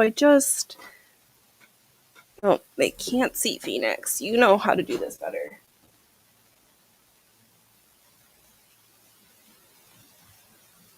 Okay. Purple line is what I did. I don't think that showed up very good.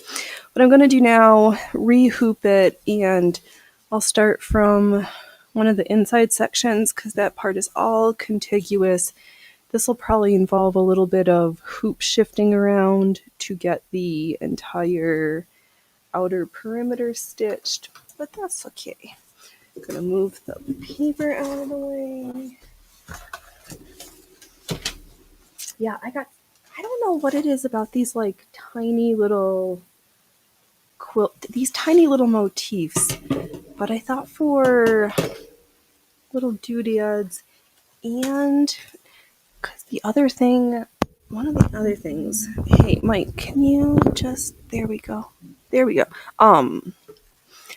I don't have a top made up for my patchwork skirt yet. I should drag that out just to make sure that did I finish the waistband on that? I don't remember.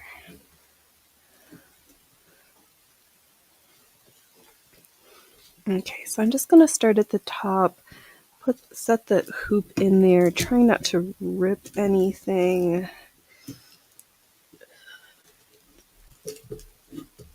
Okay, now we're going to very, very gently tauten the tool. I'm going to open up really wide, even more gently. Actually, this is all gentle. Make sure the hoop is very, very loose. Do your tautening and then tighten it. All this stuff, if you just look at it wrong, I have ripped holes in it just looking at it wrong. That's all it took. It was that easy. Okay, I'm going to start with this. We're going to go here, and I'm going to go to this way, then we'll move the hoop. This is going to be a little bit funny. Maybe. You know what, to mix it up a little bit, since this is where I'm just doing the outlining stitches, so okay.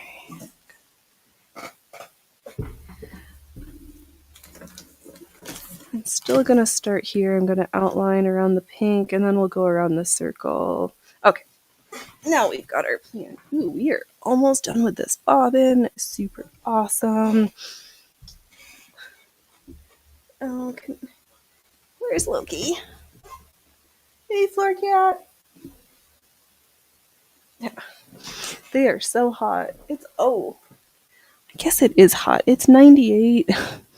So that's nothing to sniff your nose at.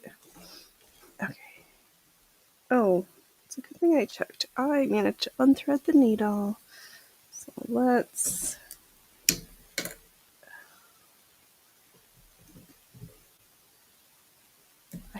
just dirty. It's not broke, it's just dirty. Yeah, I found a couple of fun things at the Goodwill this week. Oh, why wait till tomorrow? I found a sausage! A nice sausage to go along with my ham. And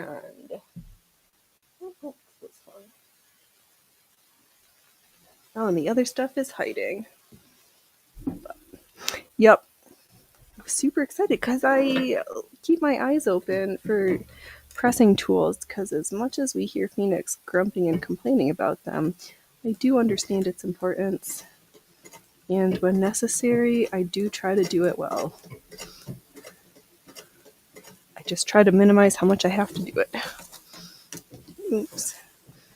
Right. I was also just trying to figure out which way I was going to try to drive around the circle because that way didn't work because the hoop is going to press up against the decal on the machine, and really, that's not the way that works. Oh, he's eating. Somebody's sneaking their foods already, thinking humans can have snacks. Oh, that's right, I'm stitching. I wonder... Okay. Oh. Okay. Phoenix, we know what we're doing. We are sewers.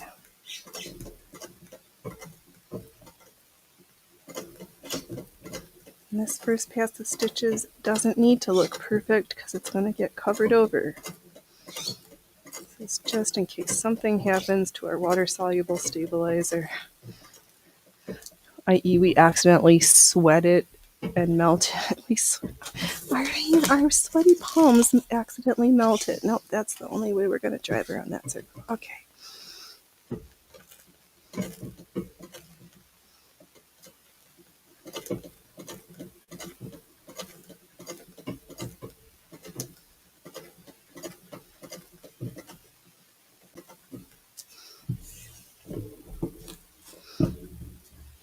Okay, just taking a second to double check that I know where all the extra fabric is because Phoenix is notorious for sewing over stuff that she shouldn't. I just lose track of the fabric if there's too much of it. Especially with these sheer materials because it's not like it changes the bulk if you'd accidentally catch 2 versus 1 layer.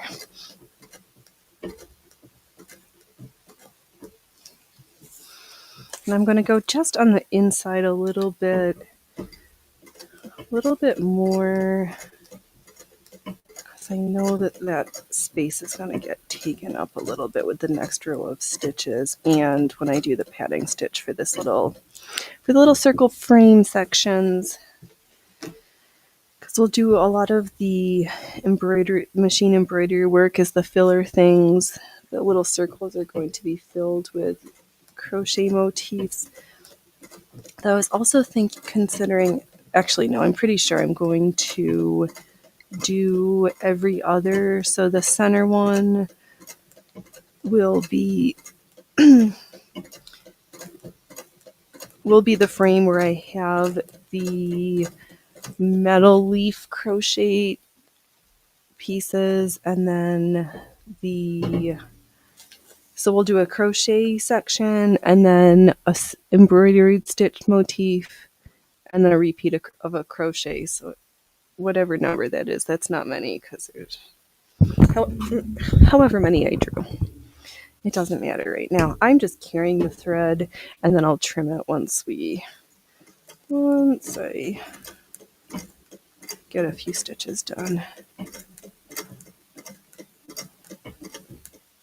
There we go. And I try to keep my work surface tidy of loose threads because they will get caught, and that's how I break needles and do stuff. Ooh, we haven't broken a needle stitching in a while, so we're probably due, but let's not jinx it and have it happen quite yet.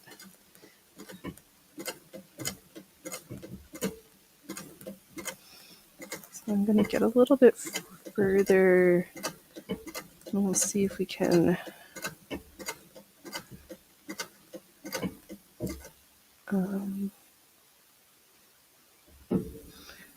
trying to see if I can just rehoop it without having to trim my threads. That's what my brain is thinking. Because I'm to the edge of this section and I've got no place left to stitch. I'm just going to trim it. It's just going to be easier. And I try not to be wasteful with materials, but sometimes it's all right to know that you're going to just waste a little bit and it's out of necessity.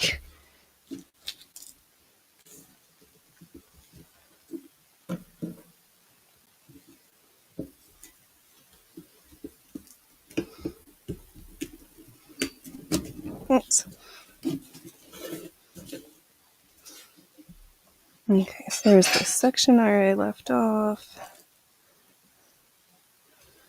I'm trying to get it as unsquiggly right now, but it doesn't matter. Phoenix, stop trying to pretend you know what you're doing. We're just here to we just are here to play.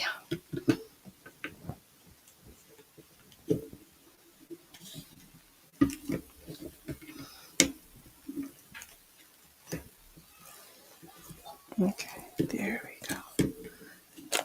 We're as taut as I dare try to tauten things. Trying to make sure both layers continue to flow in quasi-uniformity so that it doesn't pull and distort as we're stitching. There'll probably be a little bit of that, but once all the cut work is done and there's hardly any tulle left and we block it again, I'm sure it'll be fine. And I keep saying blocking. Do people know what this word means, or do I need to give a quick explanation? Phoenix, you might as well just say a quick thing. So when I talk about blocking, I mean the act of taking the project. Usually I'm doing it for something that's knitted or crocheted, getting it gently moist, just a little damp, and I put it on these foam blocks with a grid, and I take pins to stretch it out so that either for the size, to get the size right, if it's a piece of clothing, because as you're knitting or crocheting, things get a little wonky sometimes, or your straight lines just don't look straight. You want to improve that. The other thing is for the little crochet motifs and the chain, so that the diamonds look nicely diamond shaped and the flowers lay nicely. It just improves the look of the end product.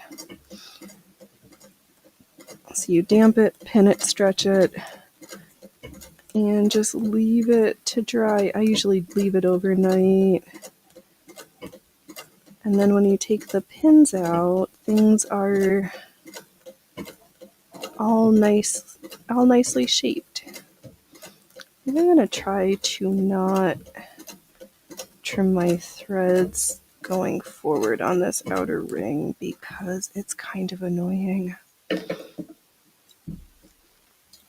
It's a good thing my black threads are all generally the same, because I'm just going to use up all these little ones and then move on to the big black cone. Now, while I'm stopped, take your feet off the treadle and move your hoop. Okay. And I'm just going to...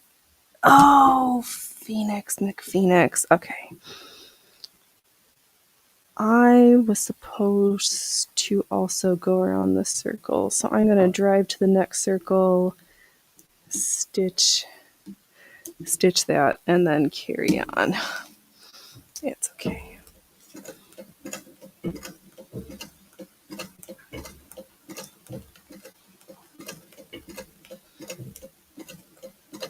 I'm sorry, this part is hardly gonna be in existence when the final product is, when we get to the end.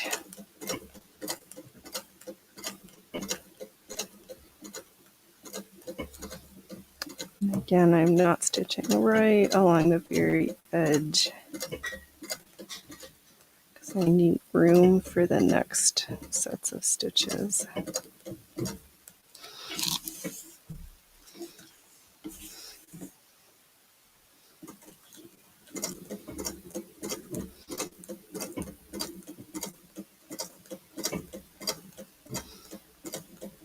Yeah, I might just leave that one unstitched. Well, that'll just be the first one that we do our padded satin stitch on. It'll be fine.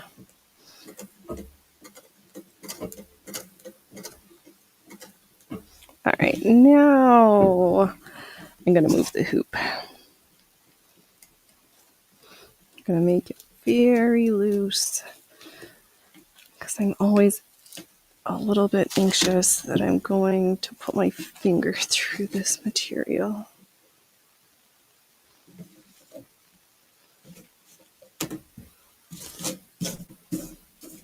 Oh, that's good. I'm just straightening out the water-soluble layer.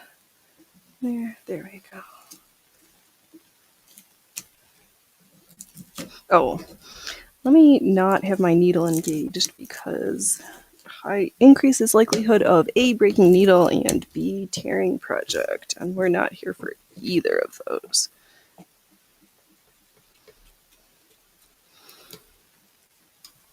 Yeah, for this section, the stabilizer is so close to the edge of it. I'm just gonna hold it with my fingers. Oh, okay. There we go. Now, hey. Oops. All right. Okay. Hey, stop rolling and falling like that. Can you stop that? Okay. Let's get some stitches in. Did I forget to tauten it? I'm getting lost in space and time. This machine just hypnotizes me and I just get taken away. I sail away on the sea of 7 stitches.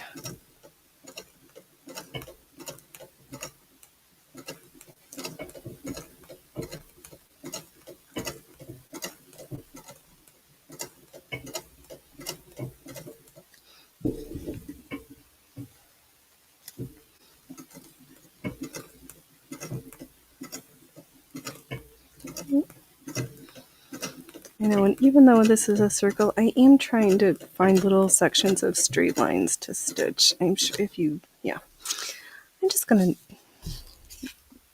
move right where I'm. Come on, needle. There we go.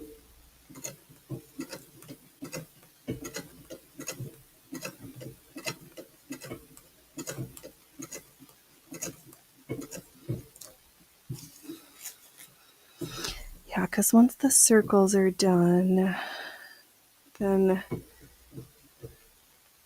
there'll be little connector lines, but they'll be nice and short, so we need to flub it. It'll be less noticeable. But we'll try to have nicely spaced lines if we can. We'll do our best.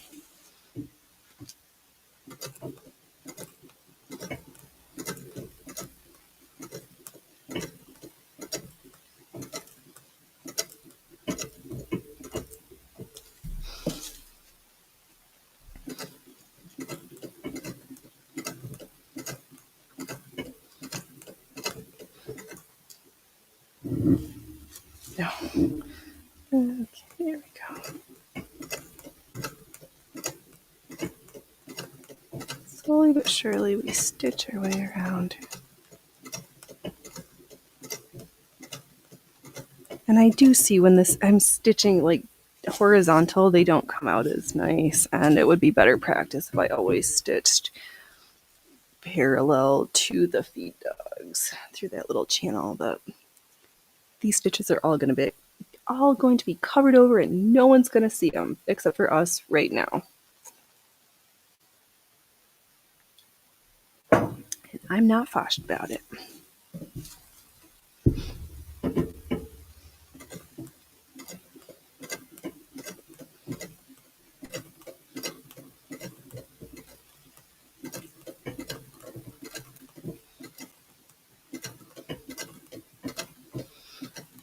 Yeah, so we'll go and do all the outline stitching.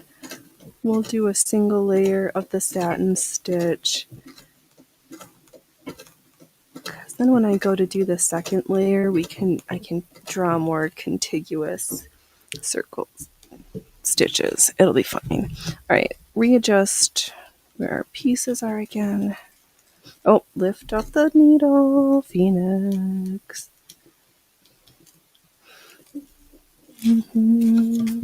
Stitch it.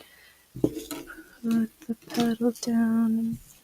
Oh, that's not coming out as good as I'd.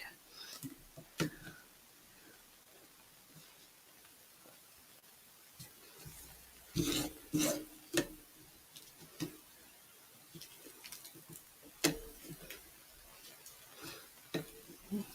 just hooping it up. Hoop it. Good. Yeah, it's easier to pull both layers where they're already stitched because they're kind of together, where it's just a single layer. Not so great, but it works. Now that we're taut, I can continue stitching again.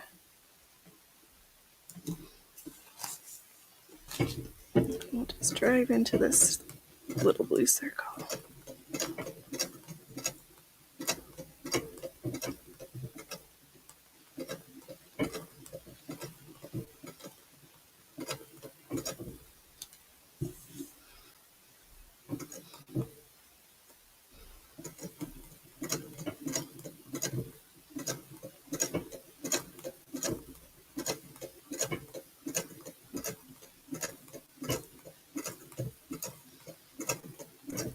Kind of glad I did the satin stitch for the inner round just so I could have a little bit more adherence between the layers, but also it helps my eye to see this how much space things are going to need. Because until I give myself an actual example, I'm just like, I'm going to need this many motifs, or I don't know.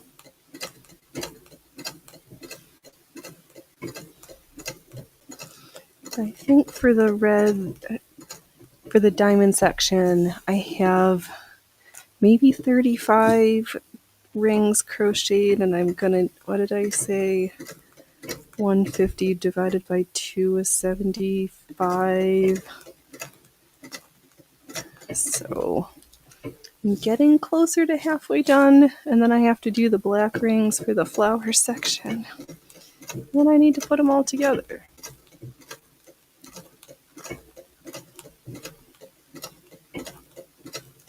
But I think as far as attaching, like I think in my head originally I thought that I needed to put them on first and then do the rest of the stitching around it. But now I'm kind of thinking,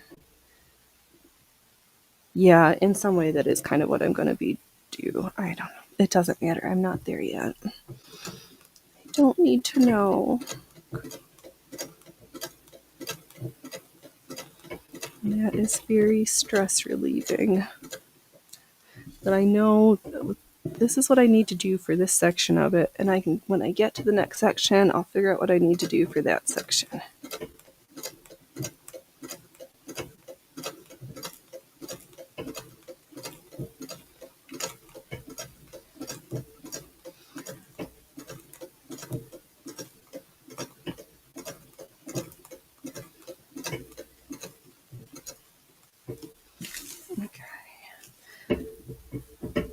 Nope, just try forwards. We've been doing so good.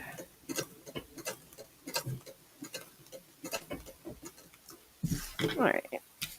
I'm gonna get back to the line, and then do the last hoop maneuvering. Then we'll start the satin stitching.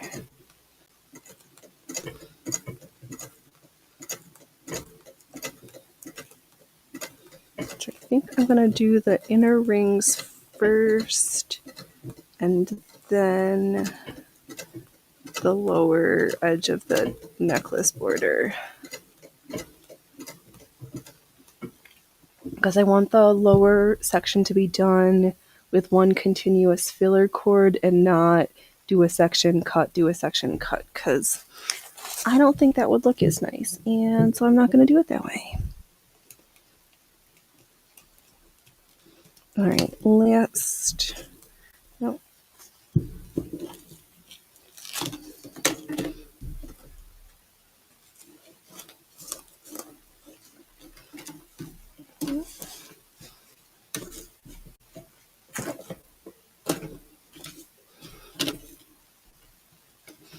Okay, where are we? Where am I and where do I need to be? Is there any way I can do all of this at once?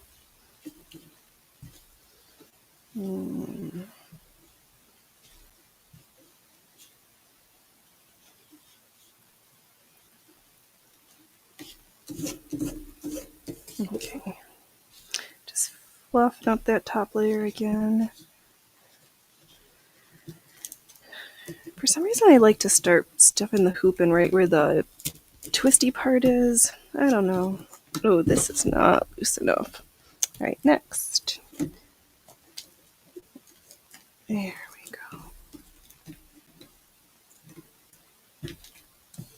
And, okay. And the final section of our outline stitching.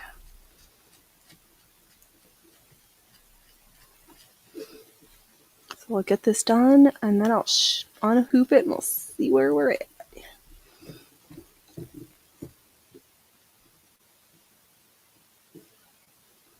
Okay. Let's start driving again.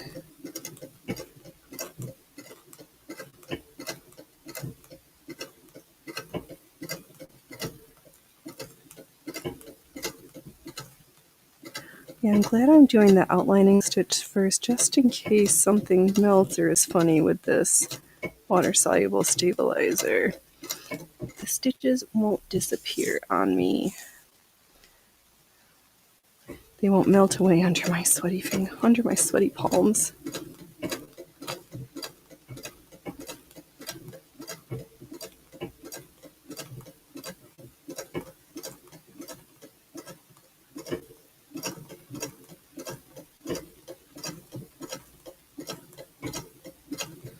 Well, this is the last circle. And if there's a little bit at the very end that doesn't have the stitching, I'm not going to worry about it because it'll all just get covered over when I start to do the padded satin stitch section. So it's fine.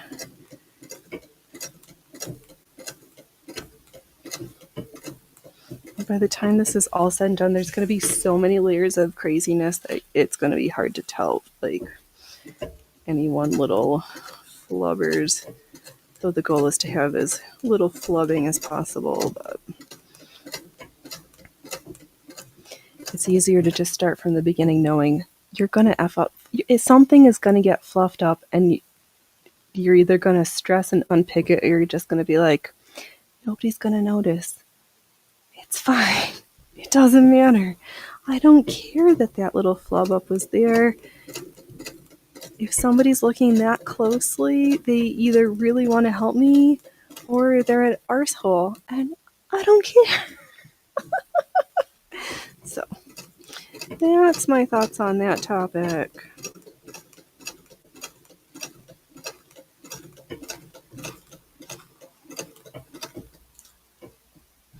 All right, we are almost done with the spool. That is kind of irritating. But I'm going to trim it. We'll stitch the spool till the very last stitch. There's not even enough to save it to wind bobbins with. So. But let's see where we are at. Oh, come on, be free of the hoop. There we go. Oh, yeah, my fanny needs to stand.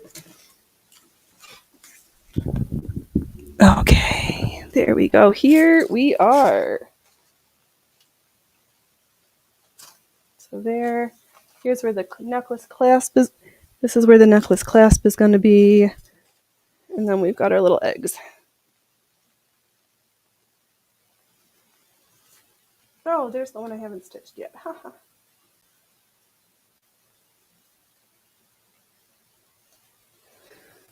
So not too shabby-dabby. let me. Oh, no, you can probably hear better if I'm not doing it that way. Oh, Jess, you have to be my best friend to see under the side of my quilt. Whoa, right. Exactly. For sure. There's some stuff that's just between me and the machine and the thread.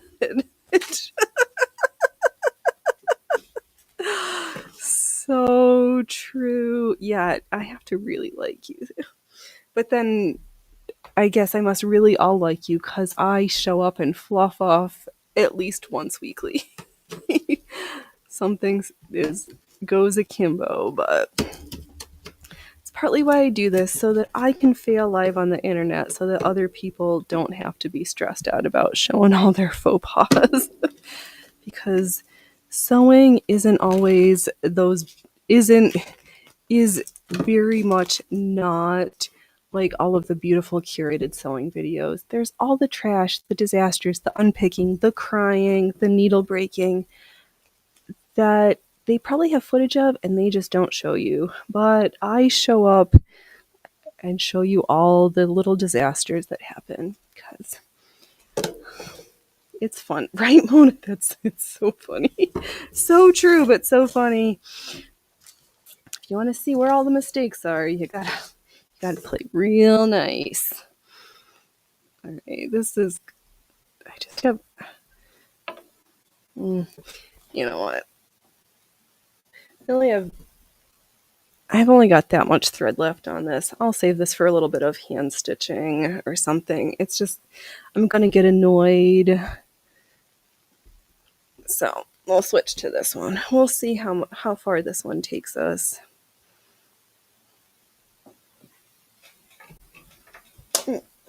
Just gonna throw that overboard with everything else. What is this we've got next? Singer polyester, 150 yards. Oh man! We're using our beautiful Singer Sphinx with Singer sewing thread in black.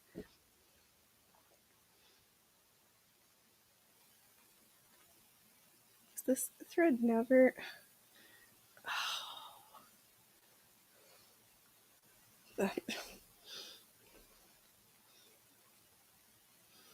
This is gonna stitch off kilter, but I don't want to puncture the bottom of the label. Phoenix, you are kind of ridiculous. Okay, if we're gonna be like that, then we'll do it here instead.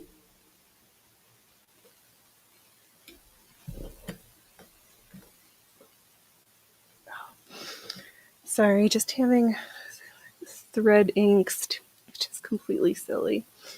But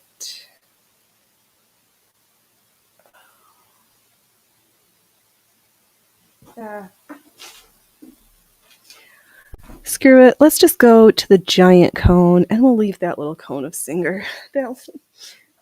We'll leave this cute little one with the intact Singer sticker all by itself. No, can you Phoenix?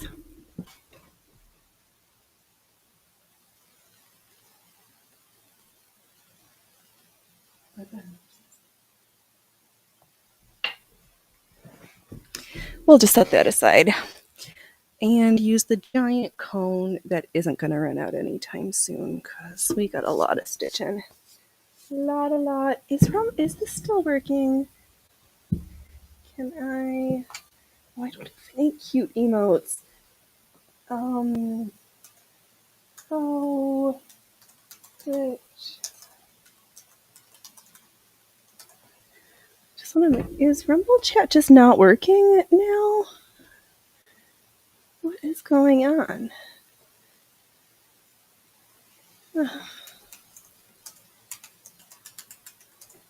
Okay, so that is working in there. Okay, there it goes. That's. Where did that show up from? Rumble Studios being funny again. My chat's not working, but at least if I'm in Rumble. Okay, whatever. I need to thread this up. Here.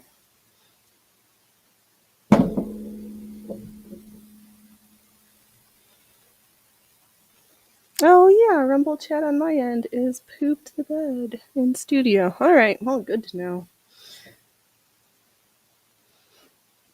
It was working when I started the show. Oh, I hope there's... I just need to clean it. It's gonna be fine. Now I'm like, my brain is fixated on needing to clean the bobbin winder really good. Because it did work, though poorly. Okay. Phoenix, use your noggin.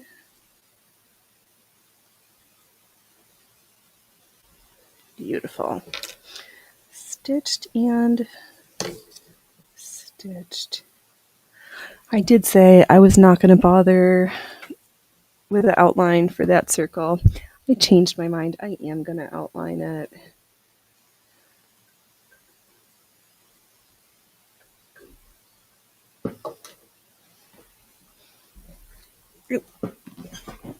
There we go. And I'm going to make sure I know how to sit in a chair.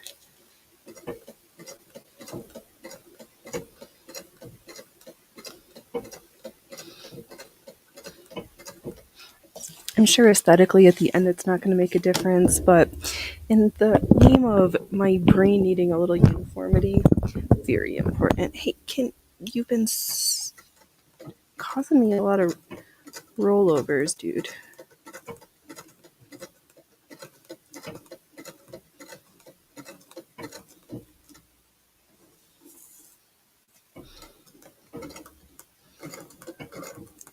Oh, no pressure. A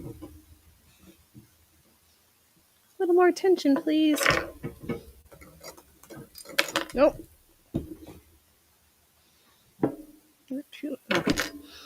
Is that too much or too little? No, too little, because now I have giant, gross stitches trying to be made.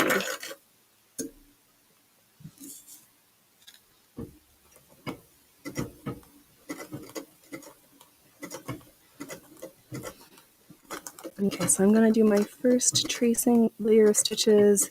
Then I'm going to do satin stitches for the inner circles all the way around.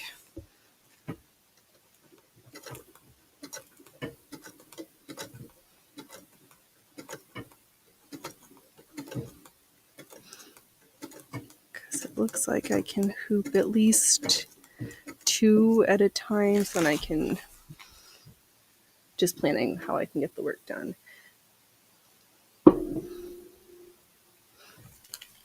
I've got my filler stitch. I carefully trim the end.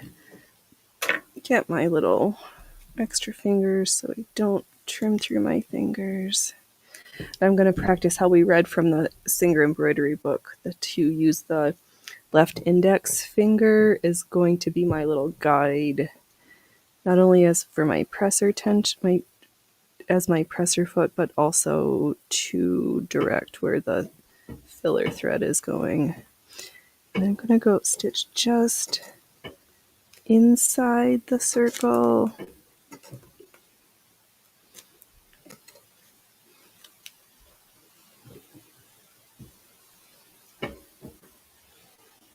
Okay. All right. Slowly but surely, we know how to do this. Just very slow and very careful. I don't know what this thread is. It's this black thread. Feels poly.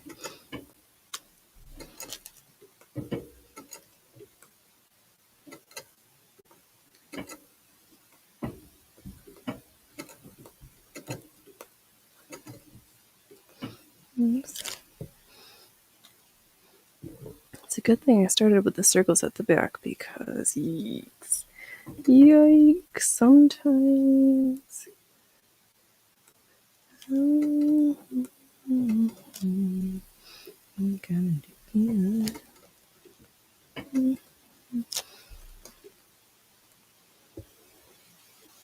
Okay, well, sorry, my words are slow because my concentration is super high. I'm having the sewing equivalent of gamer brain, where I'm so hyper fixated, I forget I'm on a live stream and I should be talking. Even though everybody tells me they prefer the sound of my sewing machine.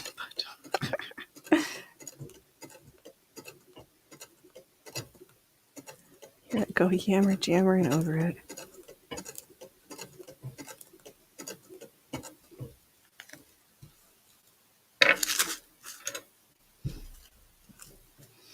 I know, it's so funny. Whenever I use the bigger cones, figuring out how you have to angle the cone towards you or away from you to just subtly alter the thread tension as it's coming around the mechanisms. But at least we've learned over time to think about those things because it makes a difference.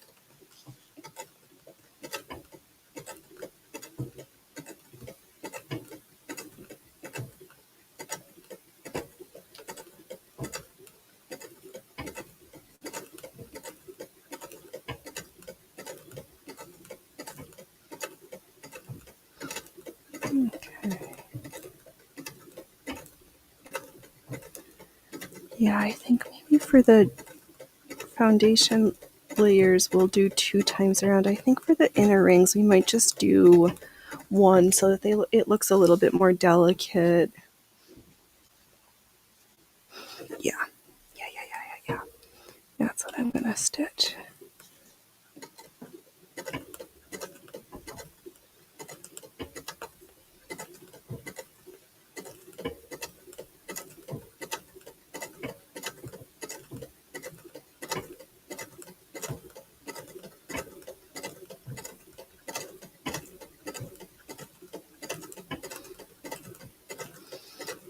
Yeah, but we'll have some scraps of this stuff. Maybe we'll stitch out a couple of goopy eyelets in the middle section here when we're done before we cut stuff out.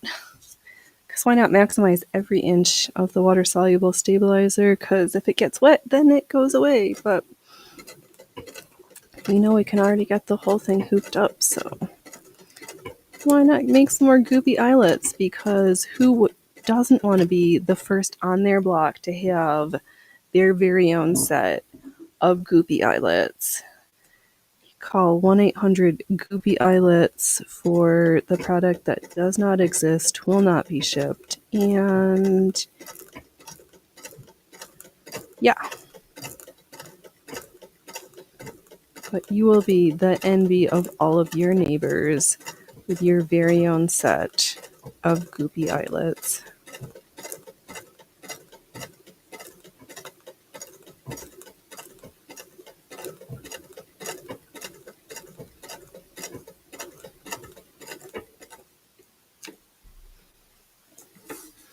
Oh, have a great day for you too, Miss Mona. Thanks for stopping by.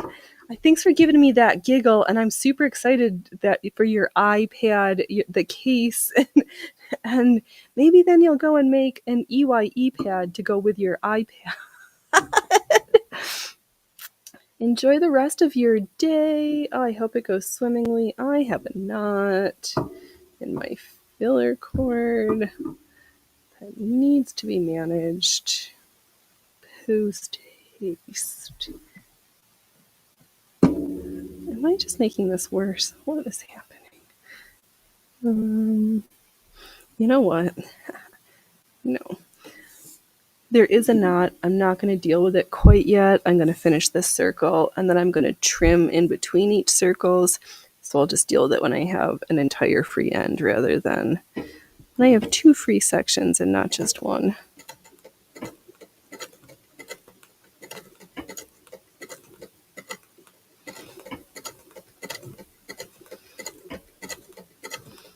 You know what? I might end up going over these a second time when we get to the very end to outline. Oh, I'll figure it out. Phoenix, don't jump to the end of the project. You are just starting and have not a full flushed out notion of what's happening yet.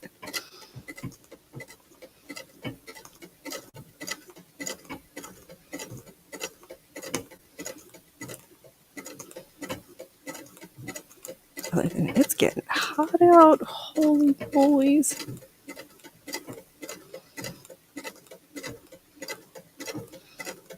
Probably wait till a cool day so I can go and plant out my honeysuckle start. Oh, Phoenix, that looks like a disaster.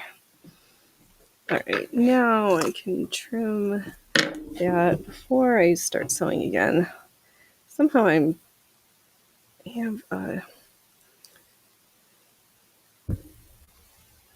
me untake this knot out, because if I don't do it now, I'm pretty sure I would just start sewing and then be like, oh, there was a knot in there I was supposed to take out, and I didn't do it yet. Okay, where's the free end? Oh.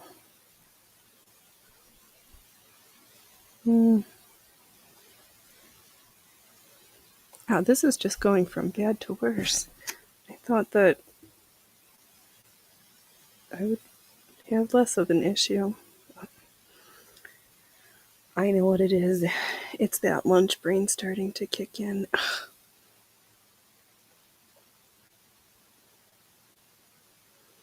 Because as much as I am told by the great sage, the alley, that I should have snacks in one of these sewing machine drawers, I don't.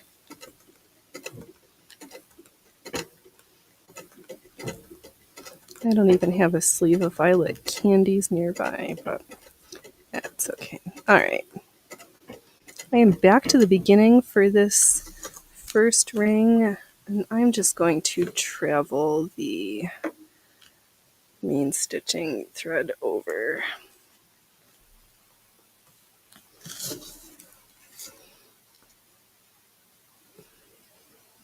And then I'm going to grab my filler cord and start again. Next circle. So for this one, same as the last one. Hold the main thread with my left side. Use the right hand with the nippers.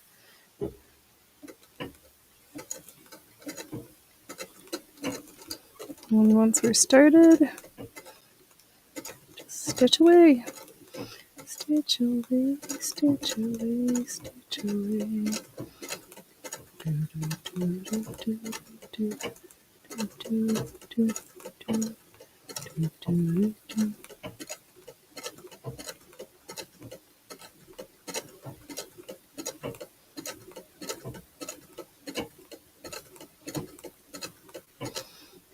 Oh, I had plans in my head of moving all sorts of things around later. Yeah, I'm still probably going to do it because it's too bad those house elves to I can have an idea, but I can't get the house elves to come and just do it for me while in the nighttime. If I'm thinking of it. Oh, shh. Oh.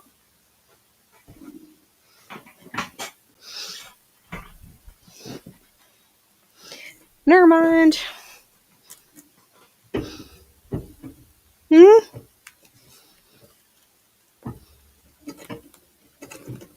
Slow, slow, slow.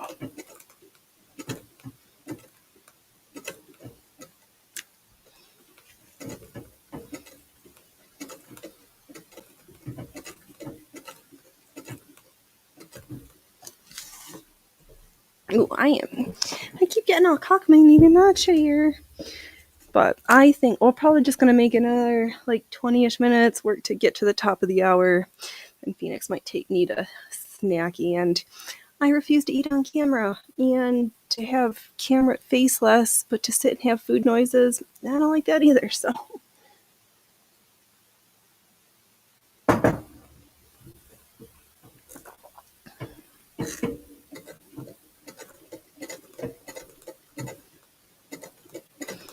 I'm sure folks have other things other programs streams to watch and things to do, so I want to take up all your Saturday because I will be back again tomorrow.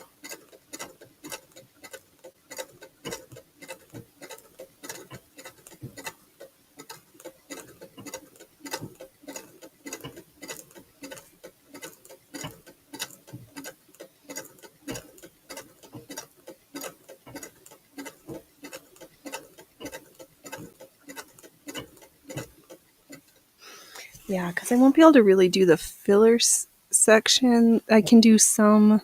It doesn't matter. I'm not going to be able to get to it today, so don't worry about yammering on things that aren't going to happen today.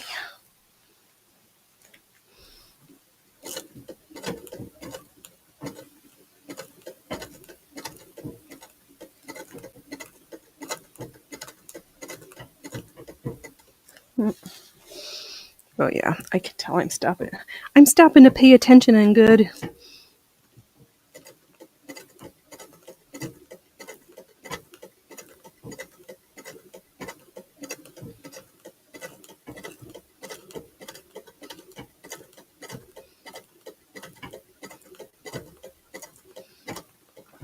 I am glad it wasn't decided that we weren't going to use white bobbin thread, because that would have just been needlessly reckless, and it wouldn't have looked nice. If as much as black, it all needs to be black. I think it's been years since we've had matching upper and lower bobbin and upper thread. Because usually our bobbin is always white. When we're garment sewing, our top thread is always that gray from that giant spool we're working our way through.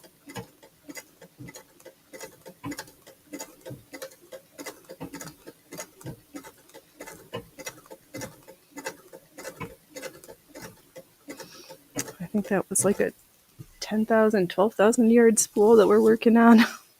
So it's taking us a wee bit of time, but we're working our way through.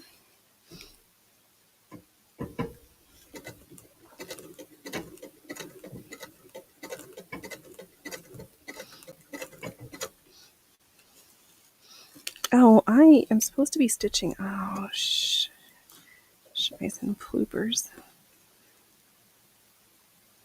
I want it to be inside the circle. Not that much.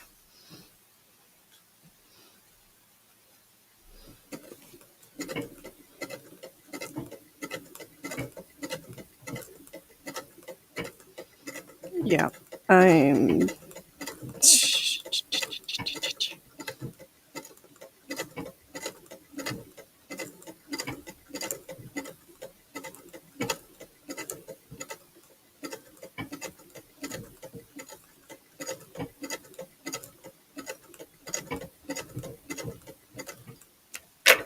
All right, let me trim this other section of the circle free.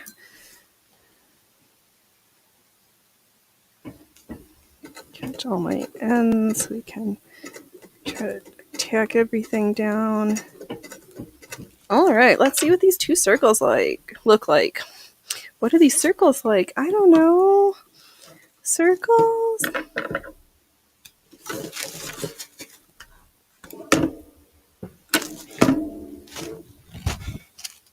Okay, let's set this free, because when I work on stuff like this, I don't like to leave it. If I'm not stitching on it, I don't like to leave it in the hoop. Yeah, it just creases the fabric and makes it not, just bugs it. Bugs me. All right, here we go.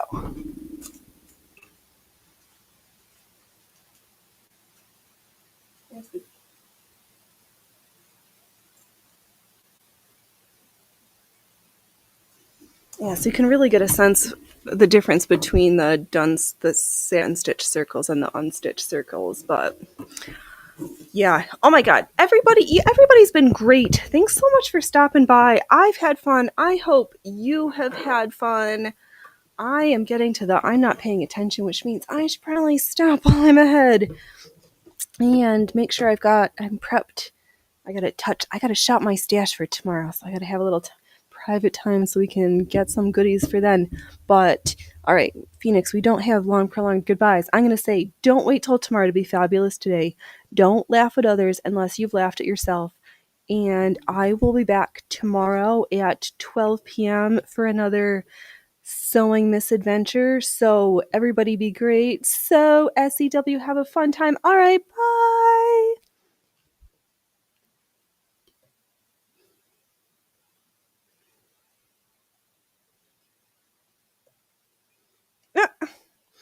And it won't let me close the stream.